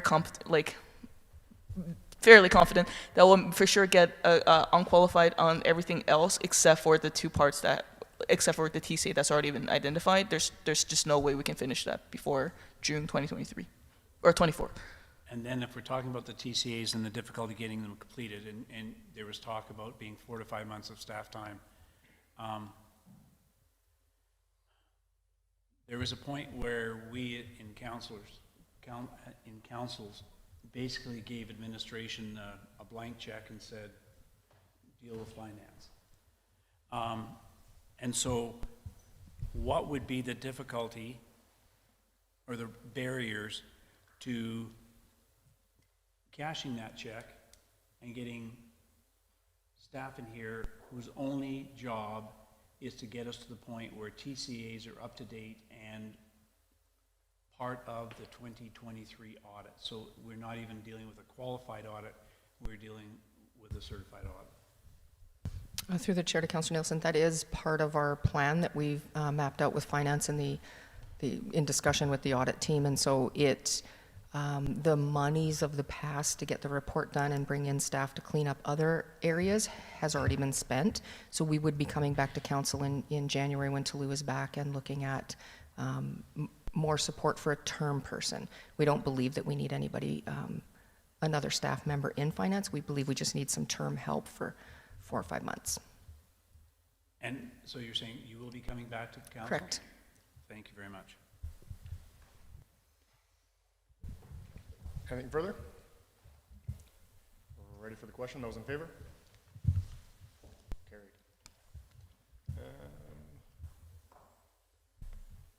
15-4, 2024 operating and capital budget approval.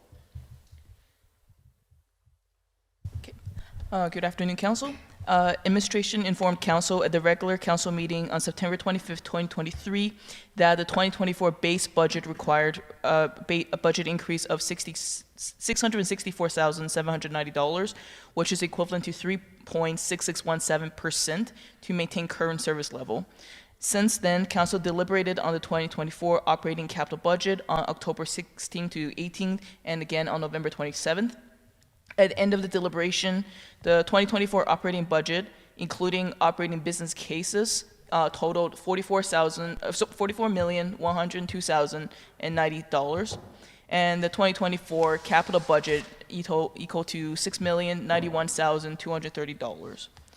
The 2024 operating budget projected an increase in the tax requirement of $1,004,523, which include the base budget and other approved operating business cases.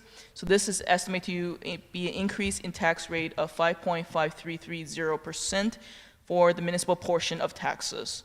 So the school board and senior lodge authority requisition isn't factored in there. The 2024 capital budget had no impact and will be fully funded through a combination of reserve and grants. So for the average Wetaskiwin home with an assessment value of $228,839 in 2023, the annual bill is expected to increase by $133 per year, or $11 to 12 cents a month. Again, this does not account for school board and senior lodge requisitions.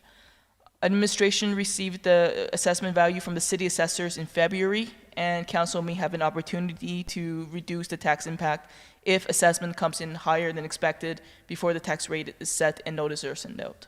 So in the attachments, I included all the changes that were made to the base budget through those budget deliberations, as well as the 5-year capital plan.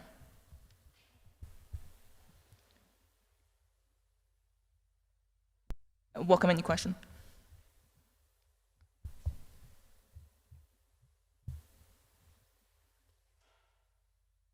Councilor Bronco. Do I have to say I move, or? But I have some questions. We need a motion on the floor to ask questions. Okay. I move that City Council approve the 2024 budget in the amount of $44,102,090 includes funds required for the 2024 operating business case. Moved by Councilor Bronco. Go ahead. Question, I'm looking at here at your sidewalk program, and then I got this little letter here. Does that include the Hope Mission sidewalk in that capital project or case?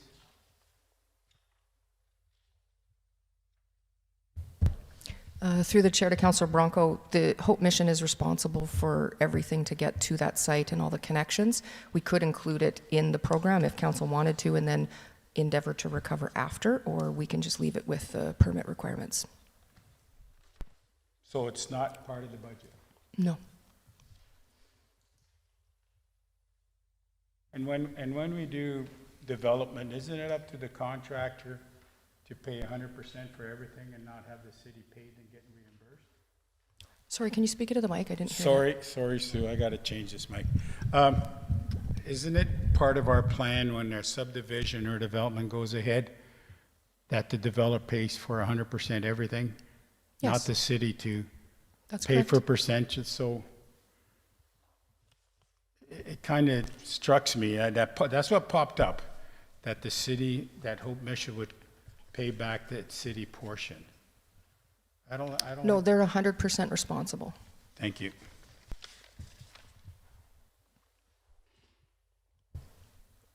Councillor Elliott. Thank you, Mr. Mayor. Through to administration. Regarding the home pickup of compost, do we have a tentative date to start? My understanding it's the spring of 2024, but Through the chair to Councillor Elliott, the organics program, curbside organics program is scheduled to start at the beginning of May 2024. okay, thank you very much. Councillor Billingsley. Thank you. Through the chair, I guess, as a comment, I'm still toying whether or not to vote in favor of this. And more so, I'm a little curious, and maybe this will be a question to administration. What are our risks by not having met with the auditor on working on the 2022's financial statement by approving this? We've yet to meet with Matrix. What risks do we as an organization have by not having that conversation? Because the auditors work for the 7 of us, and we haven't had that conversation. What risks do we have? Through the chair to Councillor Billingsley, the auditor did offer to come today to tell you exactly what I told you in the update, and so we figured it wasn't going to be worth the time, considering that he's not presenting council with anything. In speaking with the auditor and Toulouse, our CFO, both of them did indicate that there is no correlation with the 2022 because we're in a surplus position. They said if we were in a deficit position, that would be a different discussion, because then they would need to validate the starting point of 2023. So they're saying that one does not have anything to do with the other just because it's related to assets and other pieces that are not financial. So we have or potentially have some form of a surplus. Correct. So that would be the starting point of this budget that we're going to approve.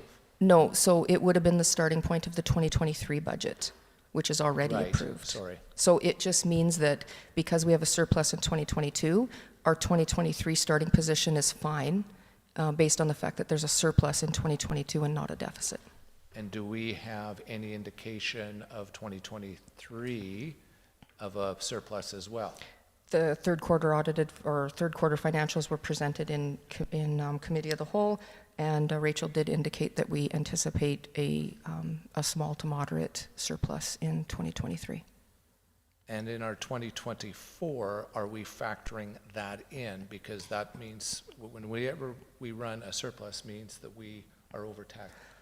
It's not or in over revenue of some form, It's not included because typically the surplus would go into a reserve each year and not form the next part of the next year's budget.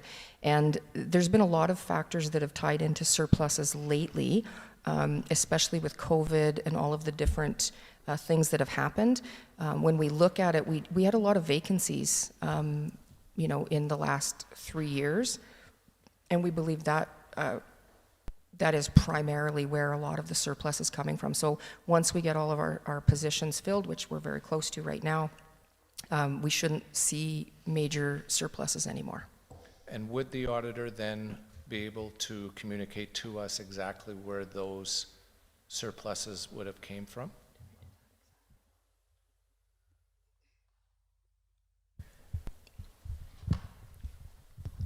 I'm not exactly sure if they can tell you exactly where it comes from. They can probably tell you which year it relates to.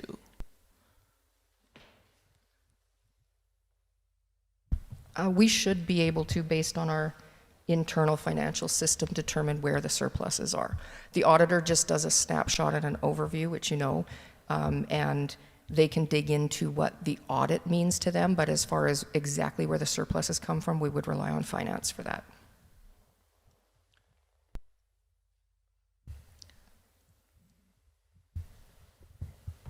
Thank you. Councilor Bronco. Thank you, Chair. Sue, so we know what our tax increase would like to be. Do we know anything about the school board? I know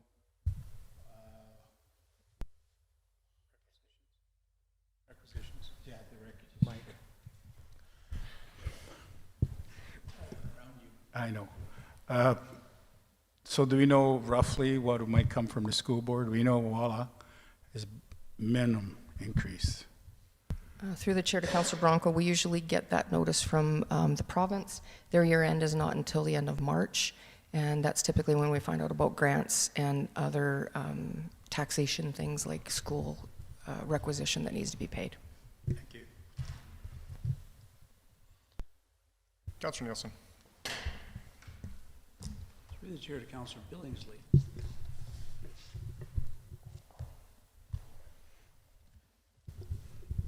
I'm trying to interpret your question that you posed with regard to surpluses. And you made the comment that if we are continually having surpluses, then does that not infer that we are typically overtaxing? Was that your point? We're bringing in too much revenue. Yes. Now, is it taxation? Could be user fees. Or it could be that we aren't spending the dollars that were allocated, whether it was staffing, right? But either way, if you haven't been spending that money, you've collected more money that you needed to spend, which means, generally speaking, overtaxation. So then, from that assumption then, as you said, you were toying with the idea of supporting or not supporting a particular budget. We're anticipating, I think Sue said, a moderate surplus this year. Surplus previous years. I don't know how many years we go back with surpluses.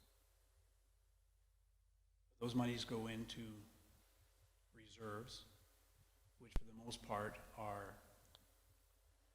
unrestricted? Through the chair to Councilor Nielsen, I believe all of our reserves are restricted for certain purposes. We've got the contingency, the stabilization, so the reserve policy says what council should do with all of those, and other than contingency and stabilization, they do have loose terms around them. So one you can use for unexpected purchases throughout the year, and the other one is to help offset massive tax increases. So there is a purpose written into the policy for every reserve that's in there. But then those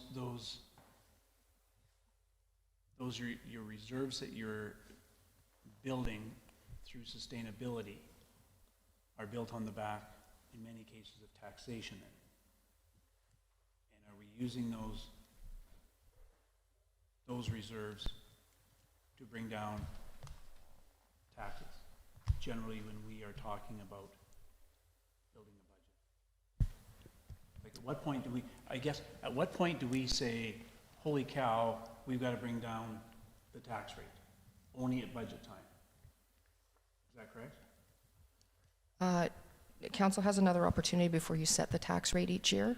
So a budget is approved at X percent, and then before we send out the requisitions, we get our, end of February, we get our assessor sends us the assessed value of the properties, and then we're able to set, at that point, council could say, assessment is higher, let's just pretend that it is, and we're going to collect extra money. If we keep it at 5.3, we don't want to do that. What's the minimum we need?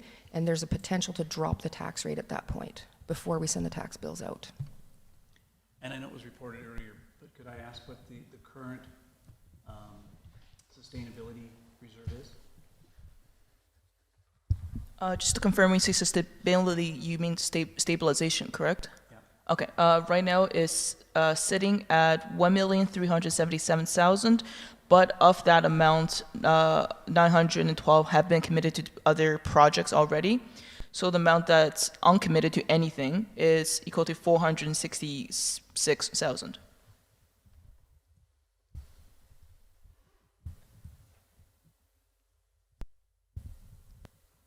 Thank you.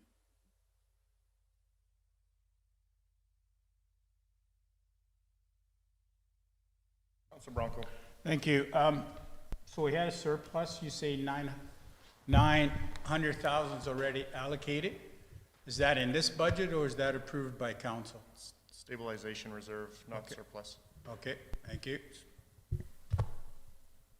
Through the chair to Councillor Bronco, all spending and reserves has to be approved by council. Yeah, thank you.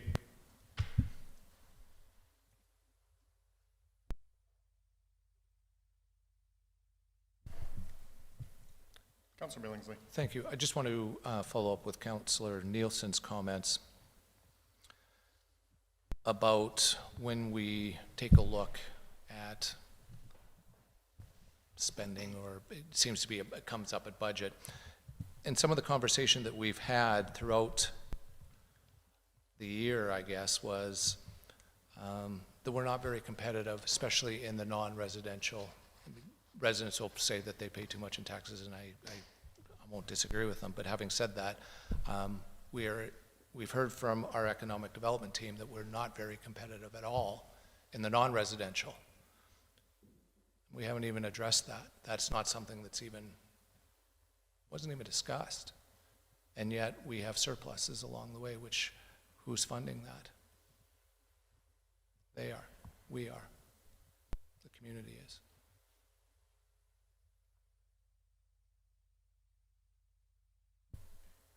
So these are the reasons why I'm struggling to approve this budget. Councillor Elliott. Thank you. Just further to Councillor Billingsley, though, if we didn't know what the surplus was in 2022, how can we deal with it? So we have to wait till we find out what it was, and then find out what happens in 2023 before we can really deal with it in 2024, because they're both unknown commodities at this point in time. But we based our 2024 budget on previous years' dollar amounts, right? Yes, we did. So But those dollar amounts we're taxed too high. have yet to be. But we've determined that there was surpluses in those 2 years. But was it $5 or was it $5 million? We don't know that. We have a pretty good indication of what it was in 21, and we were given that report today of 2022. So we have an idea. Yes. It isn't $5. But it's not confirmed, is my point. And that goes back to the reason why. I think we're both on the and I'm same- not saying that We're agreeing with each other. Yeah, and I guess I'm looking for a good argument why we should pass this, I guess.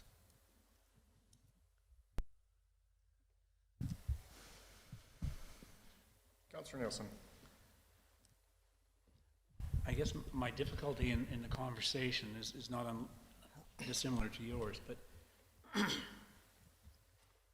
it strikes me that part of the problem is us, in the context that if we are taking surpluses and putting it into a sustainability reserve, and then we arbitrarily, as a function of doing budget, start pulling all this money out for projects,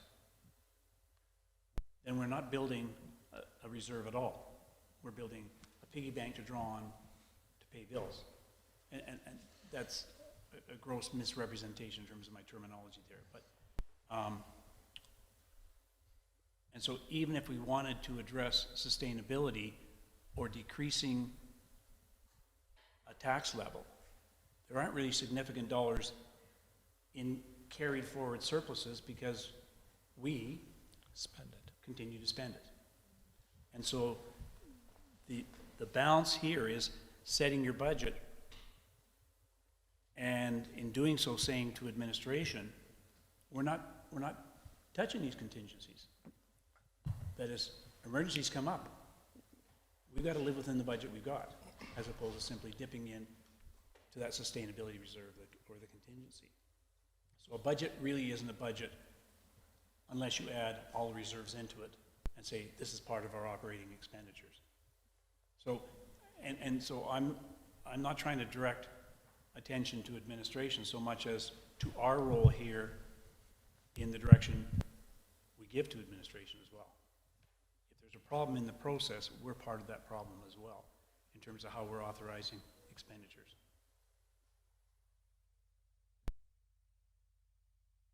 And I'll step down from my soapbox. Council is the only one that directs the funding and the spending, Yeah. not part of the process. It is the process. Okay.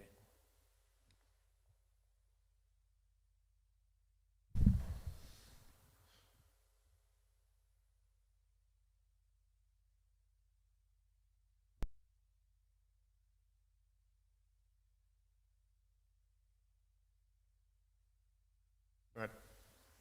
Thank you. Through the chair to Sue, or administration. In the event that this wasn't approved, then the course is to revert to the previous year's operating budget. Is that not the practice until such time as this budget gets approved? Correct. In the alternative options, we did note that you could amend either capital or operating, and or you could pass an interim budget. I'm sorry, last one? You could pass an interim budget, which is typically the first quarter of 2023 that we would run on.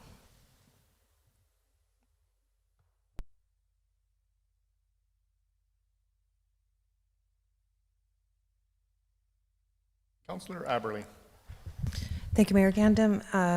Through the chair to anybody that can answer, if we do not pass a budget today or pass this that's going through today, am I correct in that we are waiting for the audited financials of 2022 to be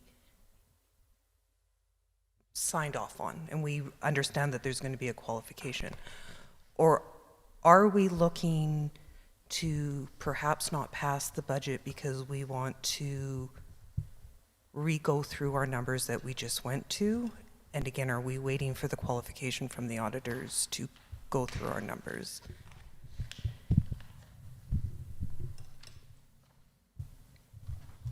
Because, and the reason I'm asking is, if it is something that we're going to come back to in January, what are we coming back to in January? If we're not passing this budget or we're passing an interim budget, what are we looking for to change our minds on what we debated in October and November?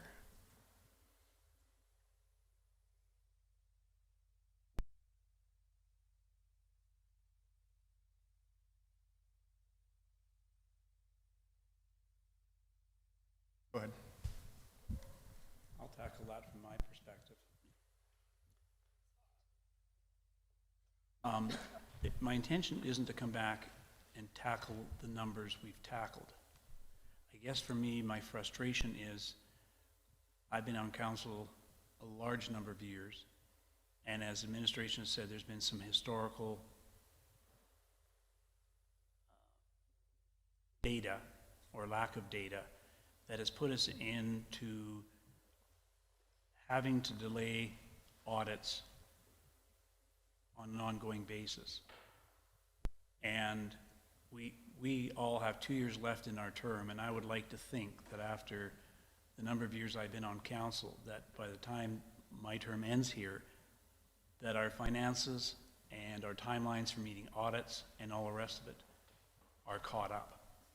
And we're all above board. And I also believe that's the intention of our administrative team, absolutely. I would like to know our starting point, not just the 2024 budget. I would like the information from the 2022 audit as part of my information package going forward to make decisions about what I can and can't support in future budgetary decisions. Go ahead. Thank you, and I appreciate the discussion and agree with you. I would love to come and see, for lack of a better word, the numbers working out, and finance is able to answer these questions that we have. If they are tangible capital assets, and if that is the belief of the auditor that has come forward to us and explaining to me how that would impact that we don't know where we're starting this year, because the way I understand it is we are starting afresh. I get it, we've overtaxed and we're over revenued, and there could be a million reasons why that is, whether it's COVID and people weren't working and people quitting and wages aren't what they are, etc. But if we start the tax year at zero, because they're not saying financially we're starting at a deficit, we're just not sure what our tangible capital assets are. How does that impact the 2024 budget vote today?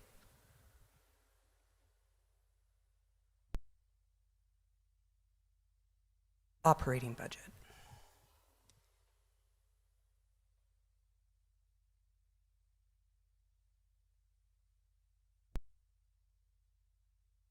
I don't know, I'm asking, because, and if I am incorrect in my understanding that we are not starting at a zero mark for this year while we're trying to approve an audit from 2 years ago.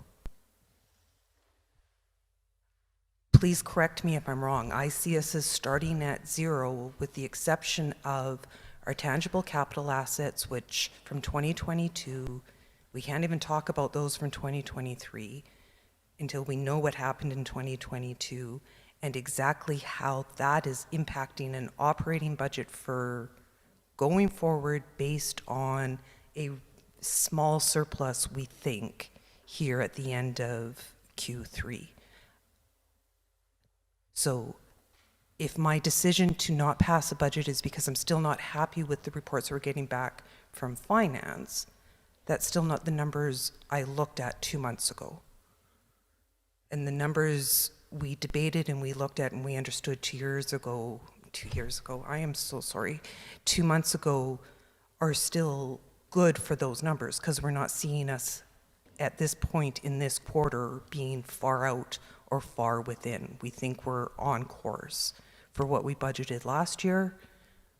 There is an increase. Everybody is increasing because of inflations. We saw what that was, and it's 3 or whatever %, and then we debated back and forth to add up to the other 5.5. So I don't know why my vote would change. Thank you. Councillor Nielsen. Thank you. And I guess through the chair to administration, you can correct me if I'm wrong, and maybe I'm making some assumptions that are incorrect. When I asked for the current state of our sustainability reserve. You gave me a number. But that does not include, I shouldn't say, does that include anticipated revenue from 2022? Through the chair to Councillor Nielsen, it doesn't.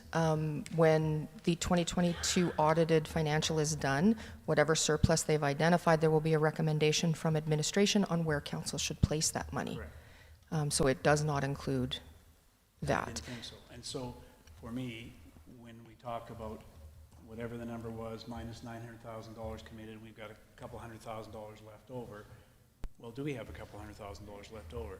In actual fact, depending on what we do with reserves that come forward to us in January audit, that $400,000 could be $1 million. I don't know. And when you add in 2023's possible surplus, it could go to 1.5 million. I'm pulling numbers out of the air. But those numbers have significant impact on how we're going to support and how we're going to utilize the sustainability reserve to address taxation to residential, non-residential taxpayers, is how I'm reading you. And to me, that's the starting point. I'm 2 years, I think it's really normal to be behind a year in understanding where your audited financial statements sit and what impact it has on your reserves. I think it changes the complexity of the budgeting process when we're 2 years behind, knowing what our reserve status is. And it may not change mine. No, Yeah. it's me trying to understand. Councillor Blotz. I too am trying to understand. So because I completely agree, I understand the frustration with everything, and I definitely appreciate the comments that have been made so far.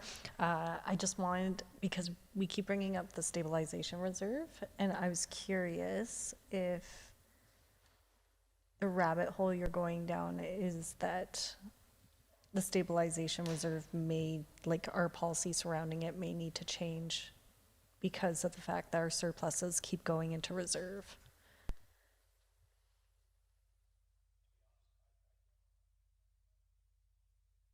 Mm-hmm. All I'm saying is that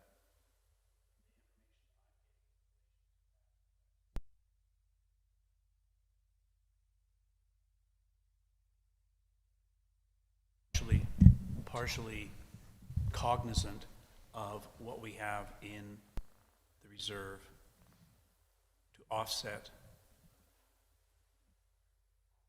perceived exorbitant tax rates. Mm-hmm. And I'm not saying that we're there or we're not there. I'm just saying if I wanted to make a motion to drive the tax rates down based on billions of dollars in the sustainability reserve, I couldn't make that motion in any way, shape, or form because I don't know what's in there. You know that there's 466,000 in it. And it's 2 years out of date. Yeah.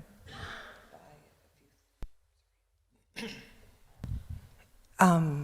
466,000 by a few thousand from 2022 that could be added to any of our reserves once we get those audited financials from 2022 back in 6 months. And because we're more or less on par for 2023 is the reporting we're getting, and I get it's the reporting, but if we're looking to 2 years ago and the surplus that was in 2022, we're not being, oh my gosh, we're not being approved in the audit. The qualification of that is not based on those, that's the surplus of that year financial. It's based on the inability to understand the amount of our tangible TCAs. So that's where I'm not seeing it's related. If we were still seeing this year that we were going to be thousands of dollars over in our projection for Q3, it might have caught that this is a trend. I see that money in 22 catching that it was something that happened in 2022. We're coming out of the pandemic, and I don't want to blame everything on the pandemic. We're coming out of changes in administration. We're coming out of all of these different things happening, and right now, to me, as I see it, it's a blip of that year. It isn't something that continued this year, and I get it. If the auditors were saying, we have no idea why these thousands of dollars and you're not being qualified for that for 2022 is also an issue, I would have no problem saying, we don't know what's going on here. But because they are saying this is a clean audit with an exception most likely of just your TCAs, and there was a blip of, and I'm not saying that these thousands of dollars are a bad thing, I'm just saying it was that year. We decide as a group which of the reserves it goes into, and we're looking to make sure it does not continue because we're privy to that information now. But it is not looking to us currently that is happening in 2023. So I don't see a trend. I see something has happened in a year.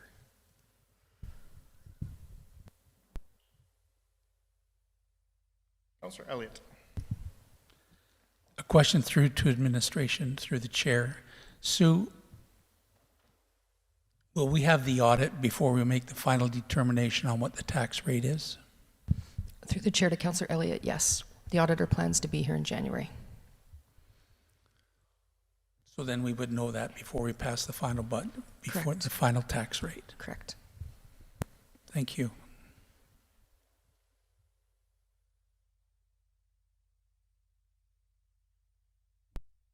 I'd like to call question, Mr. Mayor. Sure. Before you do, I'd like one thing to say. Recognizing that I did miss the third day of budget deliberations, I won't be supporting the operating budget, not based on any of this conversation, just something that was included in the budget. Ready for the question. Those in favor? Opposed? Defeated. Mr. Mayor? Yep. We need to pass a budget today, so could we look at first quarter 2023 as the approval for 2024? Yep. Looking for a motion to pass an interim budget for 2024 using Q1 of 2023. So Councillor Nielsen. Any discussion? Ready for the question? Those in favor? Carried unanimously.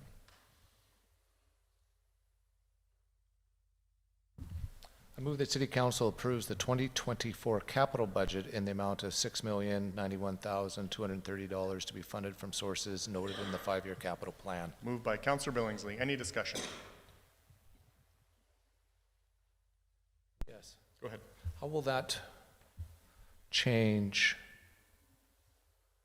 since we did not approve the operating budget? Are we wise to pass this or to defeat this as well and do an interim as well on this, or would it matter? Through the chair to Councillor Billingsley, there is no tax impact on the capital. Right. It's all through grants. So we can separate? Yes. Okay. And to get bids and tendering out, it would be imperative too. Yep. Anything further? We're ready for the question. Those in favor? Opposed?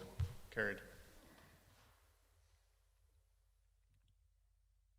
Item 15.5, permission for the mayor's attendance at ICSC 2024 in Whistler. Mr. Mayor, I would move that City Council approve out-of-province travel, including per diems, travel, and hotel, for Mayor Gandam to attend the 2024 International Council of Shopping Centres Conference in Whistler, BC. And I'd like to speak to that, Mr. Mayor. Go ahead. In my time as mayor, when I was at Whistler, it was quite impactful that the mayor was in attendance. Many of the developers and those looking to spend dollars in other parts of the country seemed to be impressed by not the person, but the position that the mayor was there. So I would support this. Thank you. Anything further? Ready for the question? Those in favor? Opposed? Sorry, I was sleeping. We'll start again. Ready for the question. Those in favor? Carried unanimously. Thank you. 15.6, we need to lift a motion from the table, which was from September 25th, 2023. The motion is that City Council approves the recommended amendments to the development permit for Hope Mission. So we need a motion to lift that, please. Councillor Nielsen. Those in favor? Carried. Motion on the floor is that City Council approves the recommended amendments to the development permit for Hope Mission.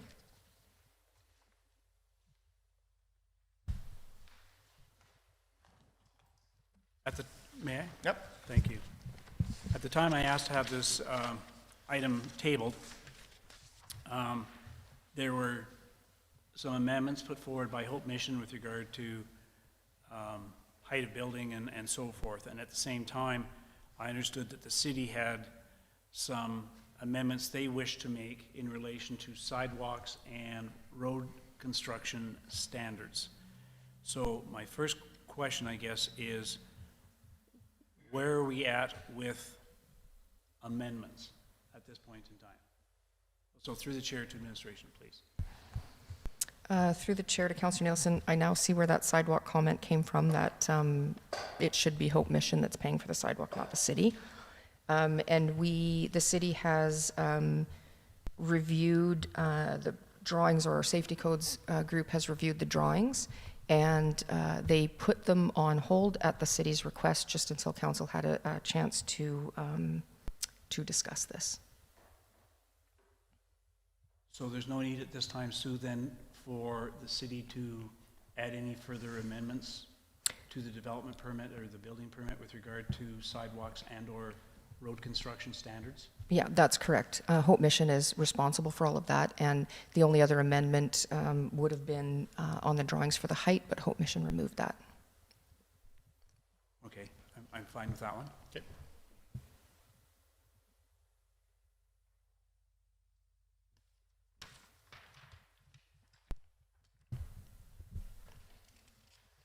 So I'm assuming that would be a motion that we can now vote on?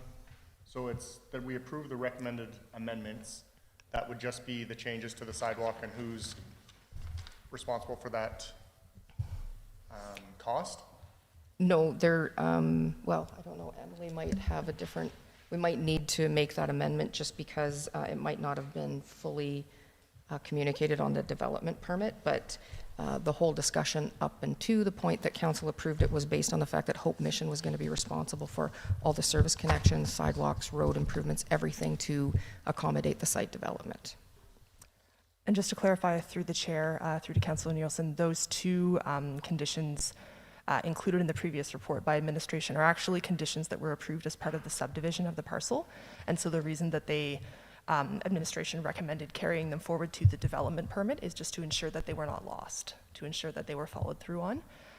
If they are not approved as part of the current motion, administration is able to track them in other ways as well. Thank you. Okay. Are we clear on what the motion is? I'm sorry? Are we clear on what the motion is? Yes. Okay. Any further discussion? I'll wait until everybody stops looking like they're thinking.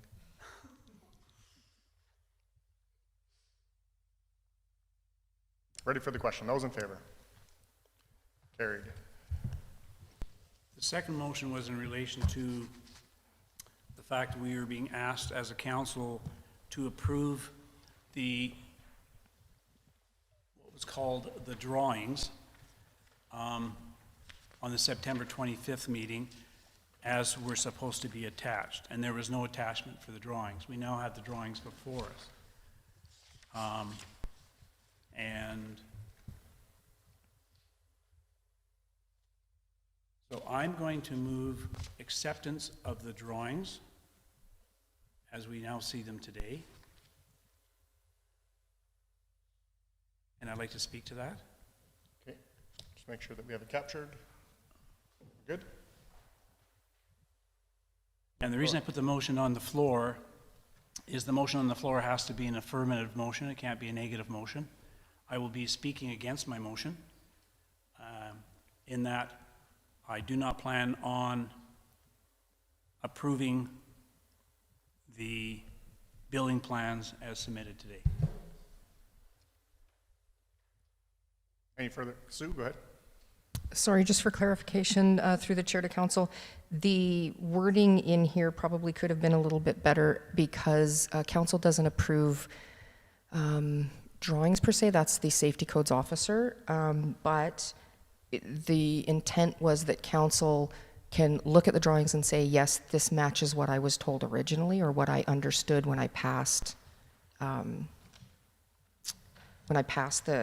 approval back then. But if you change it to accept as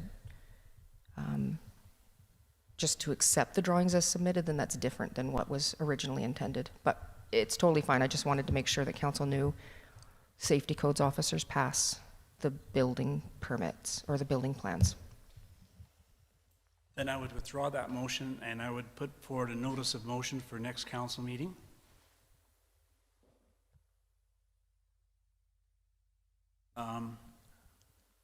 So my notice of motion for next council meeting would be that I move that the motion to approve the development permit for Hope Mission be rescinded.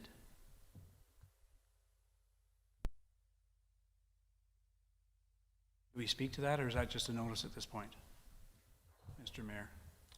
Just a notice of motion. Sorry, and just make sure that Lisa has caught that. Notice of motion is to move that council rescind the development permit for Hope Mission.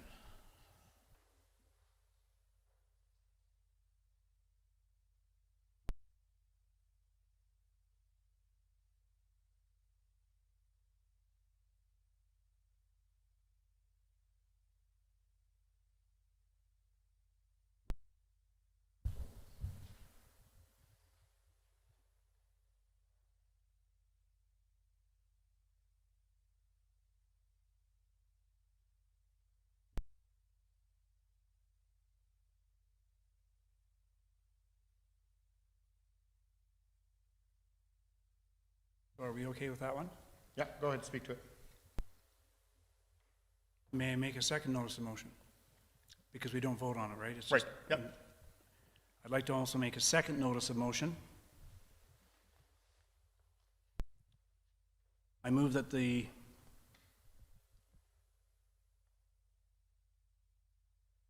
I need to back up. Sins. Okay. My second notice of motion would be that the development permit for Hope Mission be reconsidered. That should have been the first motion. I'm sorry, Your Worship, but they can come together at next council meeting. And now I would like to speak to it when it's caught up.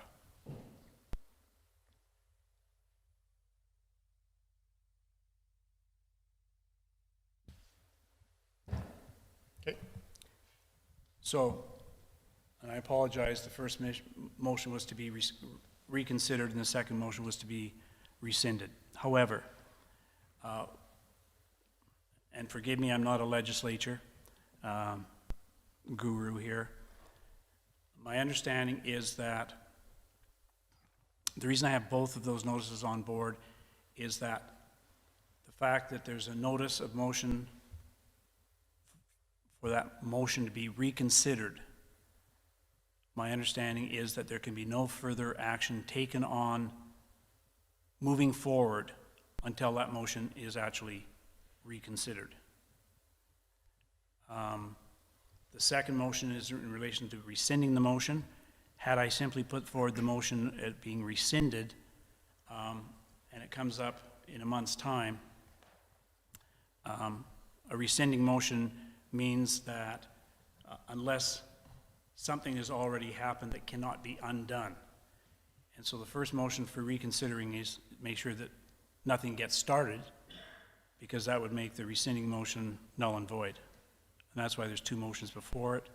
And the third reason is I think council has more information to consider moving forward, and I think that's information that Councillor Billingsley will present later on in the meeting. Thank you, Your Worship.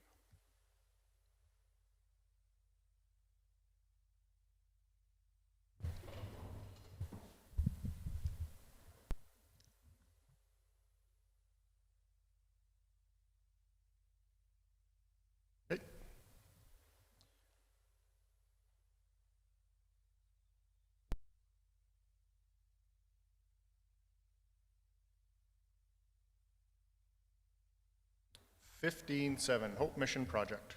Councillor Billingsley. Thank you.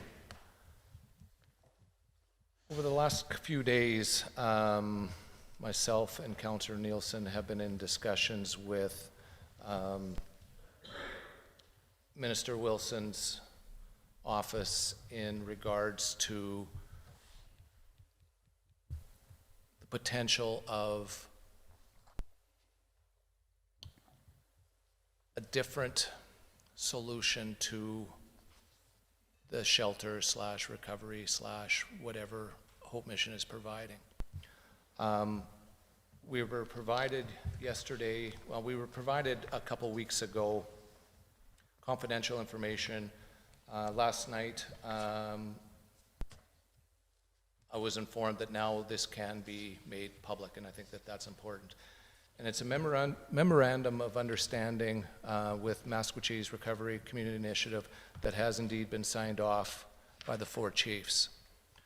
So I think it's very important because we identified, at least I identified earlier, that this seems to be a regional issue as opposed to just a Wetaskiwin issue, that I think we'd be doing our due diligence to look at other potential options. Not saying that this is the option, but potential options. So with that, I will make a motion that I move that Council directs administration to investigate options to pause the building permit for Hope Mission for a period of 120 days. By Councillor Billingsley. Any discussion?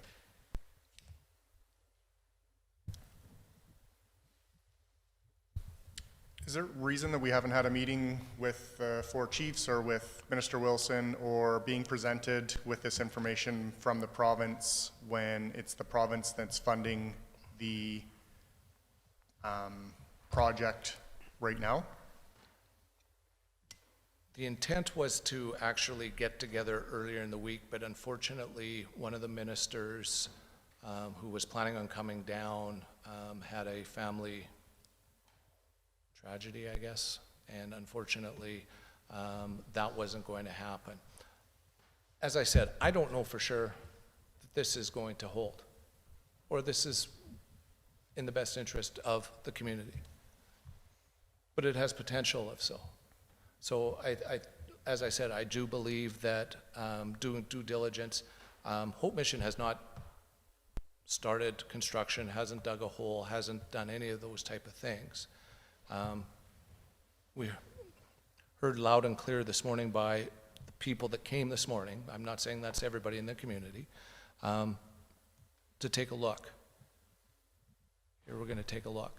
Now, it doesn't say that this is better than what Hope Mission is proposing. It's just something different, and I think it's really important that we do our due diligence and look at all the options. I know they're late to the table, but they're here. But it's funding coming from the same Yes. order of government. Correct. So why is, I'm just not understanding why this is becoming a municipal issue when the province is the one funding the project. Because we're the ones who control whether or not Hope Mission begins construction on the project.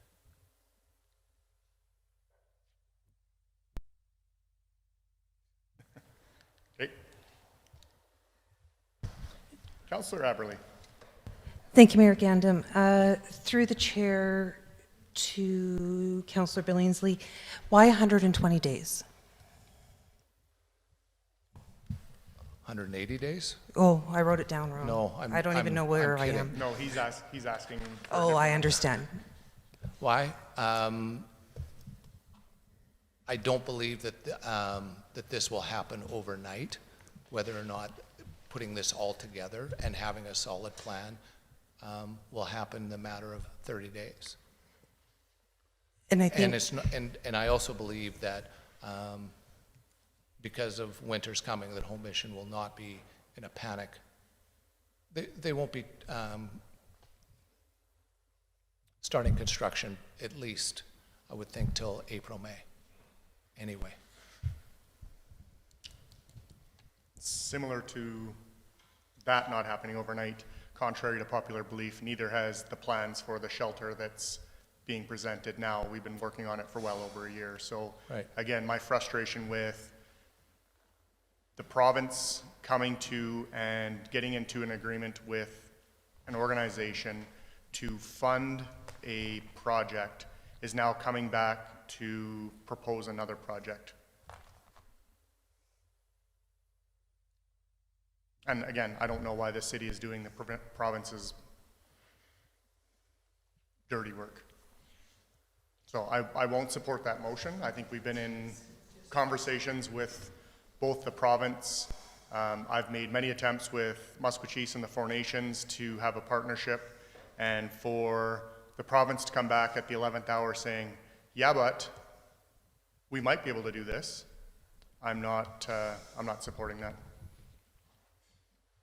Mr. Mayor, we've had this proposal from the minister for about a month now, and it was trying to get everybody together to discuss it. I would also like to follow up on Councillor Billingsley about due diligence. If Louise Nadeau was correct in her statement this morning that she got from Kelly Rowe said to her, "We did not do our due diligence," which I felt was a slap in the face. But anyway, if he feels we haven't, this gives us the opportunity to do that now. Anything further? Councillor Aberley. Thank you, Mayor Gandam. So I am not, through the chair to council and the community in general, I am not ignorant to the fact that many people in this community think that my mind is already made up. And it was not, and it continues to not be fully made up. I have been told to take the emotion out of my decisions as we go forward. Councillor Bronco and I had a good discussion a couple weeks ago, and he told me to vote with my heart. We have been here for the past 2 years, and I've made very hard decisions, and my colleagues, all of you who I respect, have told me to stop voting with my heart. And I appreciate all of this advice, and the one thing I will always say about me is I can come across as emotional. I will always share my heart with you, tell you how I feel, but when it comes down to making decisions, I'm very analytical. I am very decided on what these are going to be, and what I have not seen from anybody is proof, one way or another, that this shelter is the cause, not the correlation, but the cause of the issues that are in our community. I have seen from multiple levels of AHS, the RCMP, mental health services talking about how an emergency shelter, I'm not convinced on phase 2, how an emergency shelter has helped and can help our community. Is it growing out of scale? Perhaps. Not the numbers that are being presented to me as fact, not people's thoughts. If I was voting with my heart, I would say no to Hope Mission.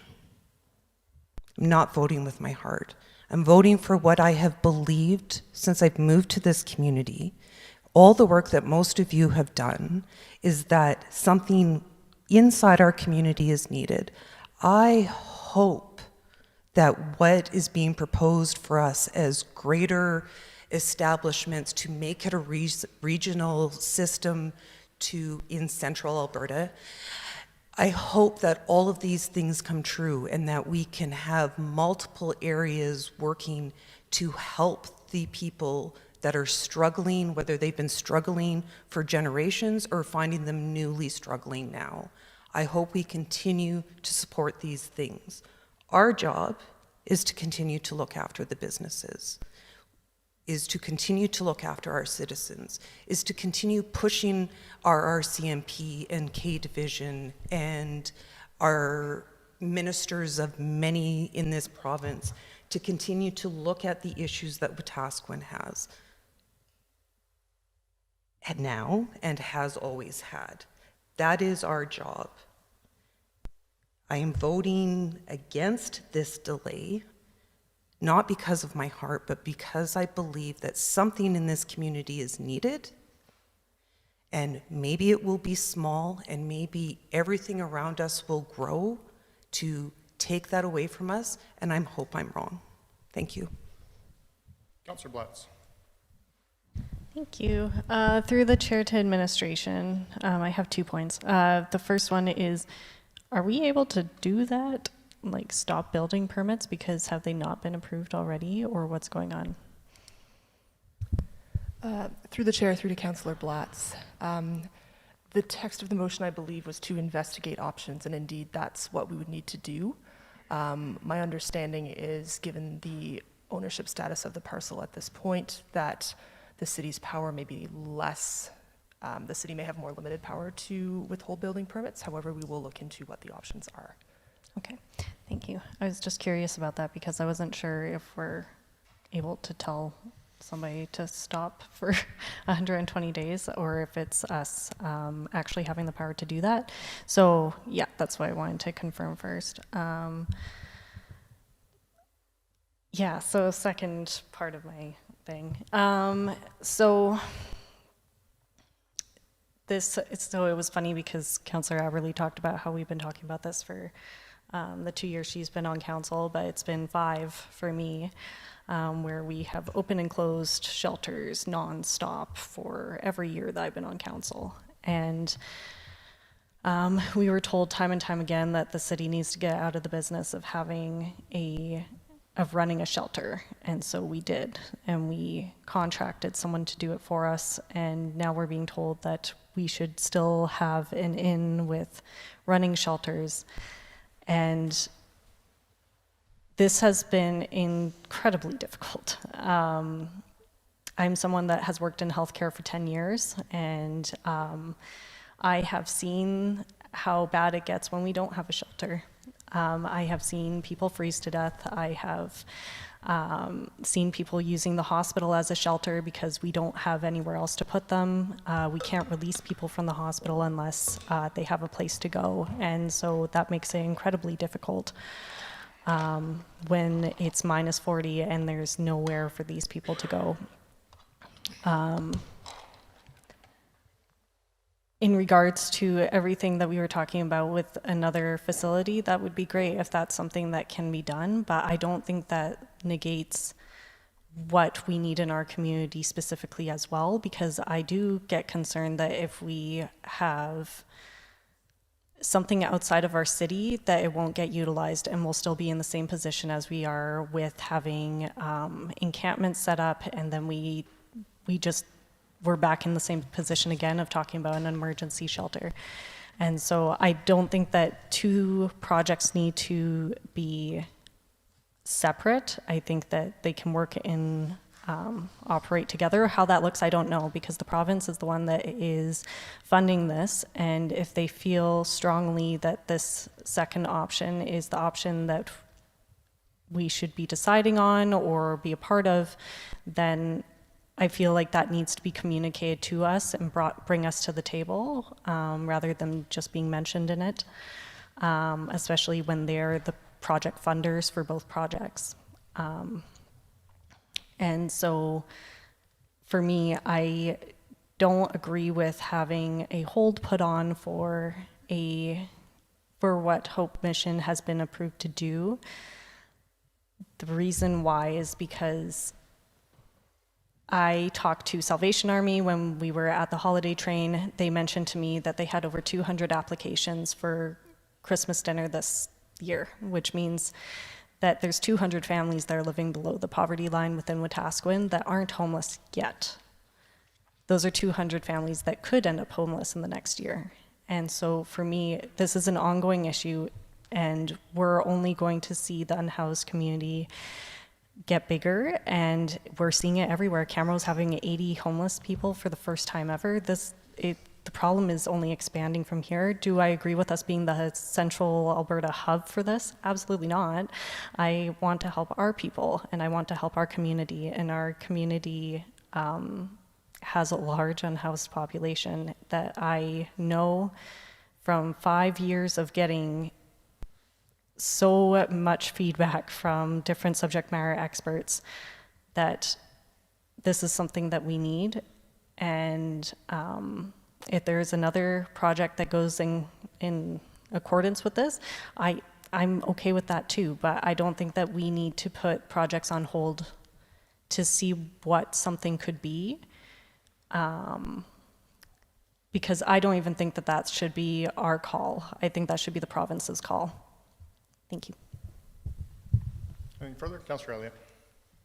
Thank you, Mr. Mayor. Through to administration. We have an agreement with Hope Mission until next March, or is it November? Through the chair to Councillor Elliott, I believe it's the end of 2024, the fall. Okay. So that happens regardless of what decision is made by council. It says at a minimum until the fall of next year. So if it went longer, it wouldn't require an extra motion. Thank you. And that was with the province, wasn't it? Not directly with Hope Mission? Through the to the mayor, the agreement is not with the city of Wetaskiwin and the Hope Mission. What council approved last year was the use of that road and the use of that right of way, and so the agreement for the Hope Mission between the Hope Mission and the province is with the province. Okay. Thank you very much. Anything further? Yes. Through the chair to administration, do we need to have this reported back to us because this is just investigating options? Should something be brought back to us for the next council meeting? Is that enough time? Through the chair to Councillor Billingsley, if we could do the last January meeting, that will give us enough time with holidays and stuff. Okay.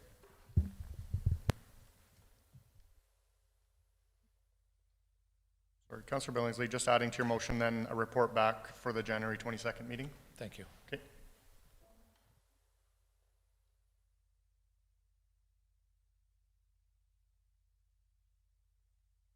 Just a question to that. Would you want, I'm concerned about Councillor Nielsen's notices of motions and how they go in accordance with that, because I feel like if we were going to vote on options, then that would be affected by. Oh, I know. Yeah. Go ahead. But nothing would preclude my motions for reconsidering or rescinding being tabled to the next meeting to align with the information you get back from administration. I'm simply bound through my motions to have it come to the next meeting, and then what this council does with my motions is in council's hands. Okay, thank you. Just wanted to make sure that everything lines up properly. Okay. Anything further? We're ready for the question. Those in favor?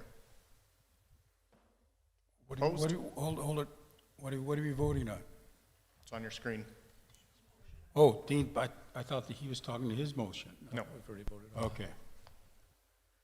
Do it again. We're ready for the question. Those in favor? Opposed? Carried. Item 15.8, derelict properties. Councillor Blatz.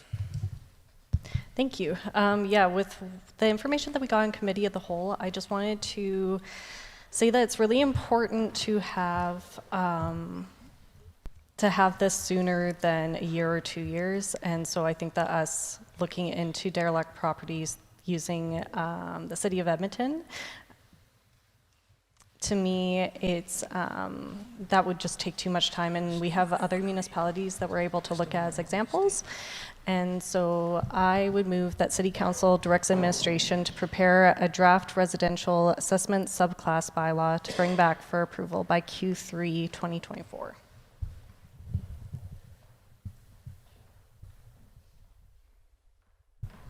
Any discussion? Councillor Billingsley. I know that we had a brief discussion this morning about following Edmonton, and theirs was only residential.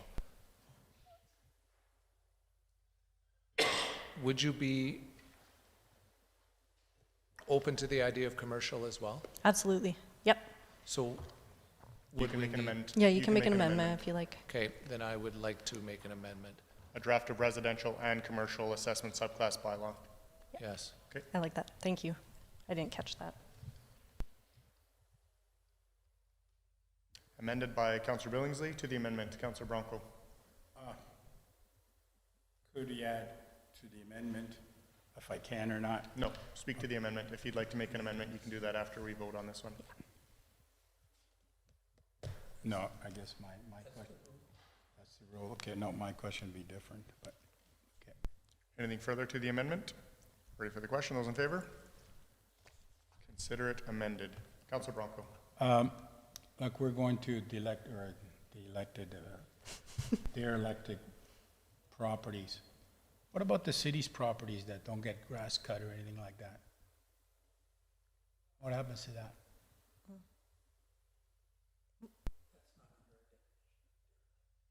Well, if the weeds are 6 feet tall or garbage all over the place, is that not part of commercial, or just we just go after the tax? It's different, and then you can submit a what is it called?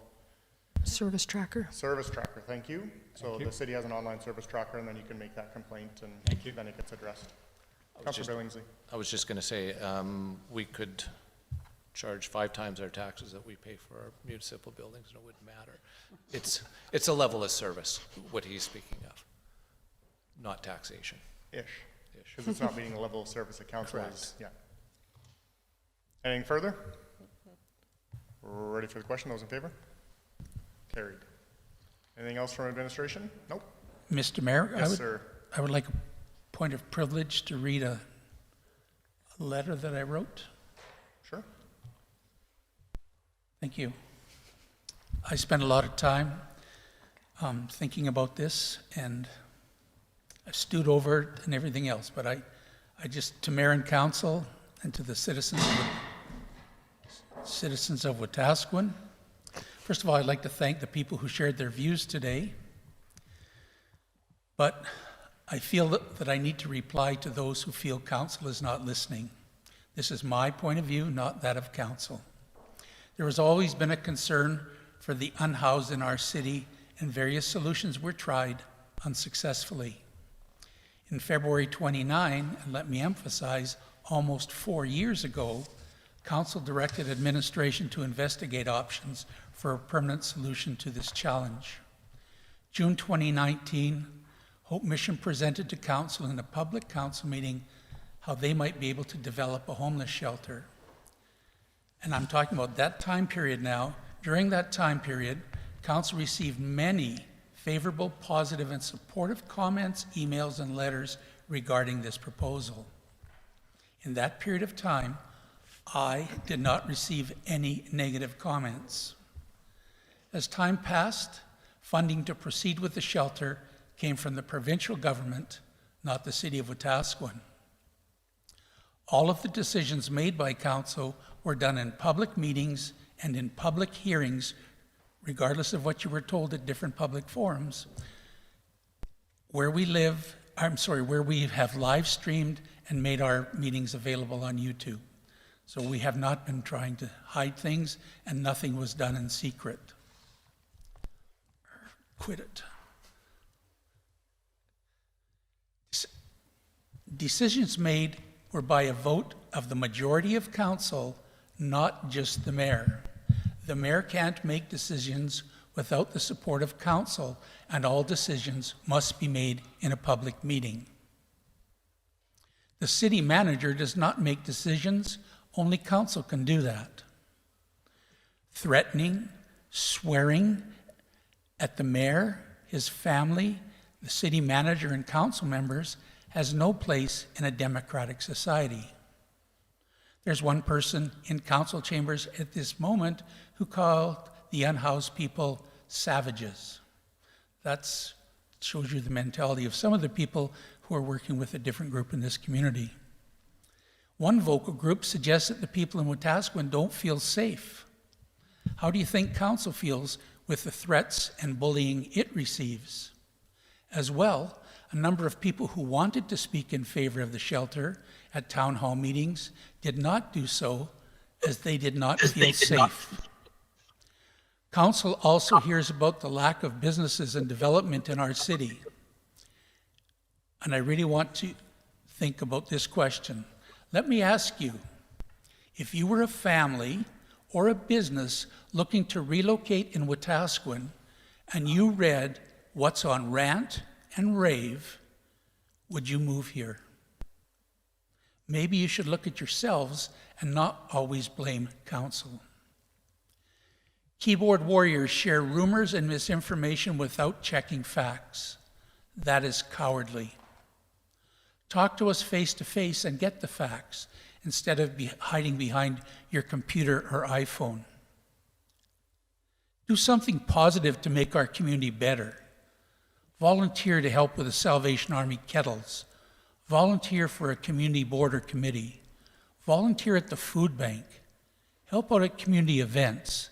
That will make our community better. A quote in last week's Times says it all. We ought to be able to have a conversation about the issues without personal attacks and without having an us against them attitude. That solves nothing and only serves to create chaos and spread misinformation and conspiracies. Thank you for indulging me, Mr. Mayor. Thank you, Councillor Elliott. Meeting is adjourned at 14:45.